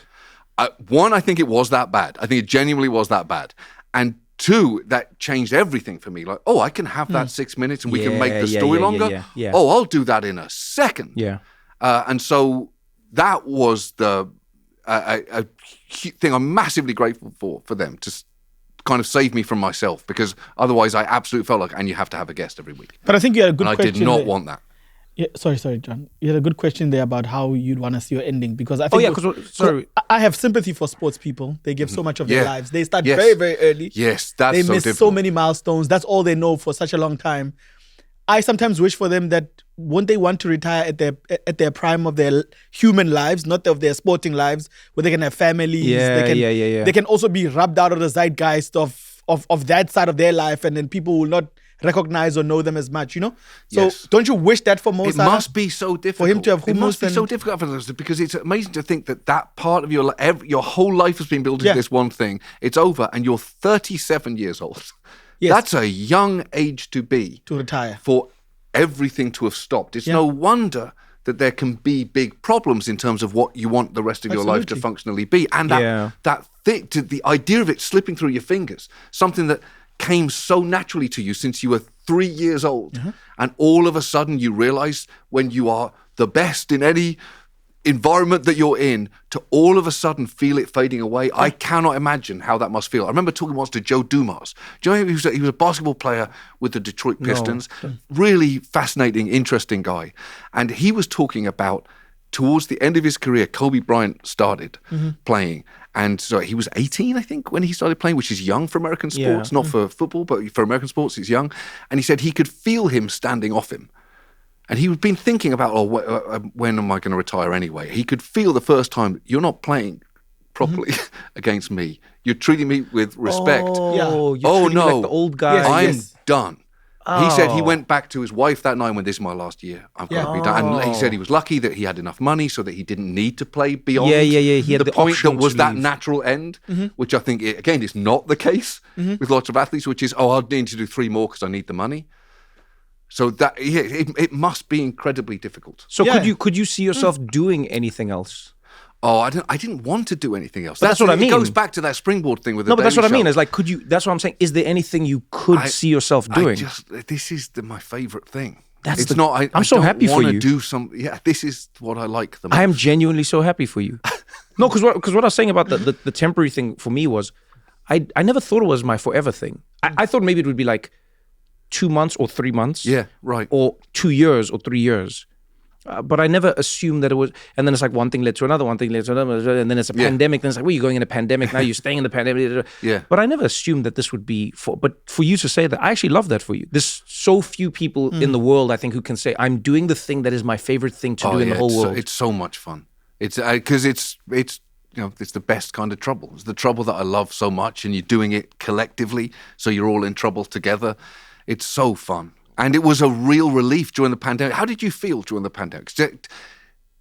It was really difficult, like just doing a show at home, keeping everyone employed and like performing jokes to silence. But I worry a lot about where my head would have gone without it. I feel for the stand-ups who all of a sudden I don't know when you can do this again. The outlet and that's a hard daily rhythm of your life to have taken away. During the pandemic, so I think there were stages. The first stage was, it was like the fun and it was the experimentation of it all. It was it's exploration. School's closed. Yeah, Going but anyway. Because remember, they said it was going to be 21 days. And everyone could You use remember 21 this? days. Yes. I'll never forget the 21 days. So, That was always bullshit. Yeah, though. that was a lie. in the lead up to this, right? I remember saying to someone on the technical team at the Daily Show, I said, hey, if we needed to, could we film the show from home? Because things were starting to shut down. Spain, Italy was shutting down. I was like, could we? And they were like, well, we're not going to get shut down. That doesn't happen in America. It might happen in Europe. It won't happen in America. I was like, no, but could we shoot the show from home? They were like, nah, it's not possible. So I spoke to David Meyer, who now directs at the Daily Show. And I was like, David, do you think we could do this? And he's like, I guess technically there's like a way we could do this. And he's like, figured out all these things. And he's like, I guess we could do it. So we planned out this whole system for what might possibly happen if it were to happen. So when it happened, I was like, oh, wow, we get to test out this thing for 21 days. Yeah. Let's see how it goes for 21 days. You know what I mean? And then, it was the countdown to 21 days. So I was having a lot of fun. It was just school holidays. Right. And then the second phase was, oh shit, people are dying. Yeah, in New York. Yes. Remember there was the body bags in Central Park, and so that was the thing for me that was difficult, because when you're doing stand up, you can at least infer tone from a room. Yeah, you can. And I found it very hard to know what kind of jokes are going to feel remotely appropriate or are going to be wanted when CNN has a death count in the corner of the screen that's going up. There's nothing to cue you for tone. You aren't part of, and that's you're just talking to yourself. That's one of the key parts of comedy, I find, is being part of the society you're doing the comedy in. There's very little comedy that exists in a vacuum, but you are doing it with people, for people. Yeah. And so this was the one moment where, there was one point where I remember sitting there going, is that a joke? Like literally things would come out of my mouth and I'd be like, I don't know if these are jokes anymore. I genuinely don't know. Yeah. Some of them are, some of them aren't. I don't know if they're funny. I don't know if they're not funny. Because there's do you know what I mean? There's just nothing to that. There's no feedback. There's no interaction. Yeah. So you could just do, we could be like, oh, man, this is so great. I just imagine you being like an old man doing your show. Is that what you want? Do I want to be just an old man ranting about systemic problems in America? Yeah, probably. I'll probably be there. No, and it doesn't have to be on television. It can just be in the corner of an old people's home. I'll just be gathering people over and saying, I need you to listen to what I have to say about the Ugandan election coming up. It'd just be like John Oliver in the corner. People getting ready. He's like, catheters. And it's like, oh boy, here we go, John. Damn. He's like, you probably think it's just a thing that you wear inside your pants to help you pee. I know this move. But then it's like, here we go. And it's like, they're like, everyone in the lounge is like, what's John? And someone's like, shut up, this is interesting. Tell me how the old age home is screwing me over, I know John. it sounds dark. He might do something dumb at the end of this. It's gonna bring it up. It's gonna. But you know what you did, and I hope people are giving you flowers for this. It's not just like the awards. You created like a new thing. You do realize that. I don't know, but I was very, very conscious of not doing it because of John's thing, right? Yeah. We did not want to just do John's thing because that felt like stealing, right? Yeah. It feels like, well, he did that. Yes. So it feels like our responsibility is to take what we learned with him and develop it, do a different stretch it, thing. right? See what you can do with it in a different form. Yeah. So yeah, we were taking very much those as we were saying at the start, those like ingredients and the parts of that process, and trying to use that to build something meaningfully different. And at the end of the day, it is still just a guy behind a desk talking. So I know that. I mean, but so is the news. Oh, exactly. Optically, yeah. It's graphics over the shoulder because that's kind of the best way for you to see it. But that's like that's different. Yeah, exactly. In general, it felt like what we wanted to build was something very, very different. And it is very I hope different. we have done that. Yes. No, it is, and congratulations and thank you. I'm sure I've said this to you before, but thank you because like I feel like because of you, I was able to do so. Like I walked so you could run. Is that what you're about to say? Yeah, you colonized so that I could live. Let's put it that way. Thank you, John Oliver. And coming from a South African, you're welcome. Thank you, John Oliver, for colonizing late night so that I. So basically, what he said is you bought them the fake vase so that he can. You brought me over on a ship, John, so that I could be in a land that wasn't my own. For a Harrods buyer to buy. That's right. You brought me in, and because of you, John, I was able to do well. An African was able to come to America. So we good now? Something. We good? We good? No. The patina is still there. Oh man. No, man, for real. Thank you, John. Thanks for joining us. This was really fun.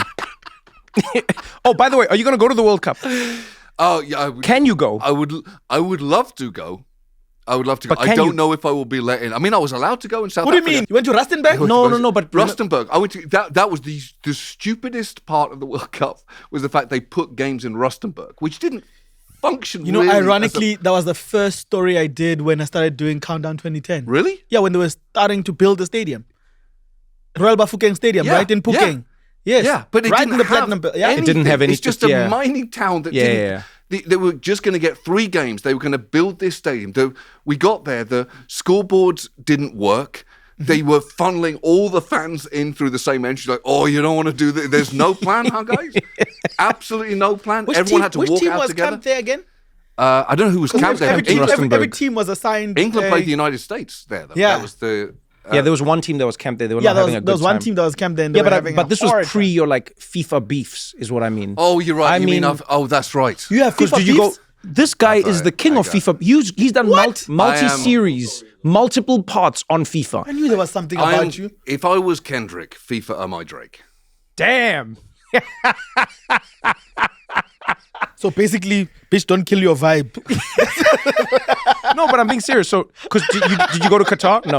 No, I did not go to Qatar. Okay, so I talk shit. I was not walking into that trap. I talked about shit about FIFA and the Qatari government. No, you would have been fine.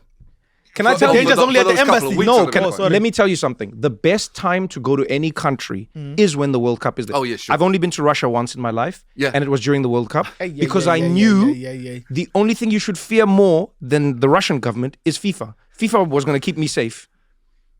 FIFA, let me tell you something. Do you remember during the 2010 World Cup in South Africa? Do you remember what our crime rate was? 0. Exactly. Why? FIFA does not. Remember, they had their own courts. They had mobile police stations. That's right. You have FIFA laws Yo. with a certain distance. Yo, let me around. tell you something. Get all those vendors kicked out. FIFA does not mess around. So what I'm saying is, you're technically, because they can't have it that something happened to John Oliver. Wait, so your beef with them stops you from attending any of their... No, I'm asking if it does. Okay, yeah. You should have gone to Qatar. I think I should be allowed to attend. I live here. No. I live here. I think I should be allowed to go. You should go to the game. Yeah, I think You should go. I think I want that for you. England's Thanks. going. You should go. Yeah? Do you think this is the one? Oh, no. I don't. It's coming home. I don't think I will ever think this is the one for It's England. coming home. No, I've been hurt too many times. Yeah, but John, this is one of the best teams in terms Sure, of balance. I've heard this. No, in terms of balance. I've heard this every 4 years. But you are still right. It's true every 4 years. Yeah. This. I'll tell you what happened. But- As someone who watched it in Qatar, you know what I think happened in that one game? Yeah. Southgate was the coach, right? Mm-hmm. I just think his problem was when he was 1-0 up, Yeah. he was more worried about losing the game. You're always worried when England go up too early. When England went the 1-0 up against Brazil, you're like, this that's happened too the quickly. story of the empire. They went up also- too early, and then look what happened. That was all we were really guilty of, was doing too Was much peaking too too soon. soon. That's, and assaulted other things. But yeah, that's that. I think the problem with England is going to be that there's just we're at the point now where you're right. The team is really well balanced. Tuchel's a really good manager, but we're at the point of the season now where every injury is meaningful, right? So Okay, it's like, this is true, What yeah. happened from January on? Yes. It's all like, oh, we're all going to learn like we do every 4 years. What's the recovery time for a metatarsal? Yes. It's going to be like, I remember when Beckham broke his metatarsal. Oh, yes, On the news in England, they're like, it is this bone of the foot, like making people qualified podiatrists. It'll heal in about 3.5 weeks. He'll then be able to put pressure on it. Then he can start bending it. So maybe by the quarterfinals, he'll be back to full strength. Okay, but here's a question I have about this. Why is it that the English media, and this is just my observation of it, why does the English media give the English team so much shit and then get so pissed off when they don't Yeah. seem to support them No, on no, the no, They journey? don't seem to expect them to win, and when they lose, no, but more than that, try yo, No, they do the expect English them to media, win. they expect them to absolutely- win. It's a deep level of entitlement, which Yeah. is that every World It's Cup... coming home. coming Every home. World Cup is England's, so unless you allow another country to take it away from you. That is the kind of tone of the British press. But then Right. they shit on them so hard. They give them so much yeah, shit. they play scared. You would think there's like a moment in time where the press would go, "We're behind you fully, don't worry." No. But instead, no. Why do they do that? I don't know. I think there's two things going on. One, I think you can be terrified to make a mistake because you've seen the examples that have been made of people. Yeah. You've seen effigies of Beckham hanging outside of his family's house. yes. Right. So you do not want to be the one that misses a penalty. Yes. You've seen what happens. Like you take Stewart. Yeah, look what Yes. happened to Saka. Of course, Yeah. that's right. Southgate himself, he knew.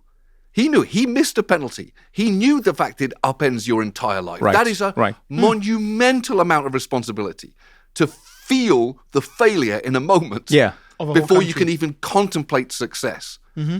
Plus, back then, those teams were so siloed. The players were they did not interact with Yeah, each they other. didn't at all. That was an old school. Yeah, very, yeah. very interesting now. Hearing them talk, because you see them on podcasts talking in a way that you wouldn't. You see players say, "Oh yeah, we didn't really." You see Rio didn't talking get to along. Gerrard. We didn't really hang out. I didn't really know anything about you. That's the Now older they- players, that is a right? Now they go on crazy vacation thing together. to say. No, now they go on vacation together. They're But friends. back then, and I think that comes with a level of regret because like, oh, Absolutely.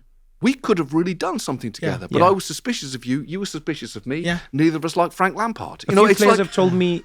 it's The agents were fueling the that feuds as must well. come with real regret. But I think it's just the way things were at the time. time, There was yeah. the, A it few was players a have told me it wasn't social a media group. changed that.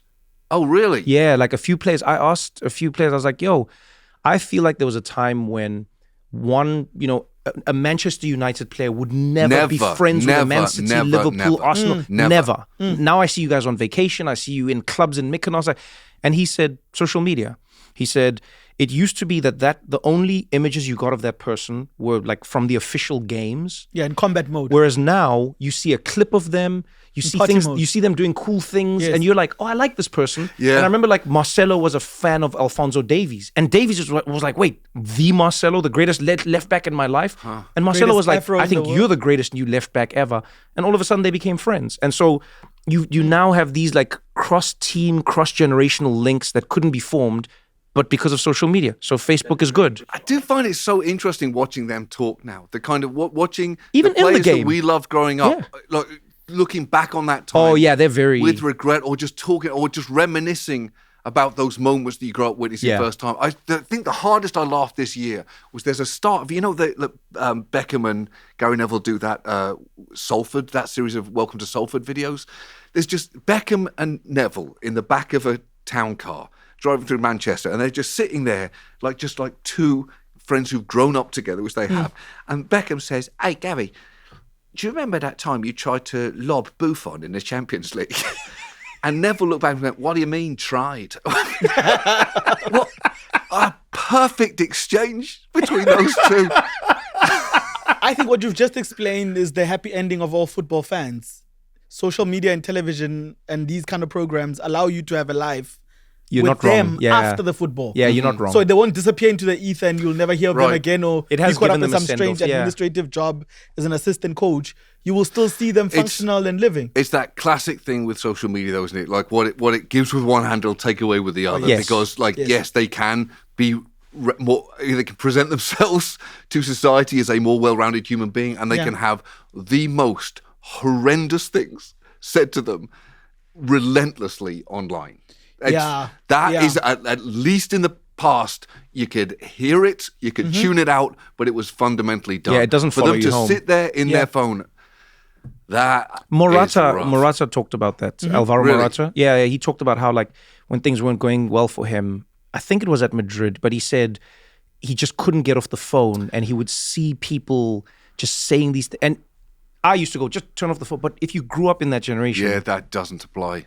you play a shit game, you go home, go on and the the fans phone. are still with you. Fans are with you on the couch. Fans They're are with you on the everywhere. couch. Yeah. Those aren't like, that's your Yeah. team. Yeah. The people wearing your shirt, Yeah.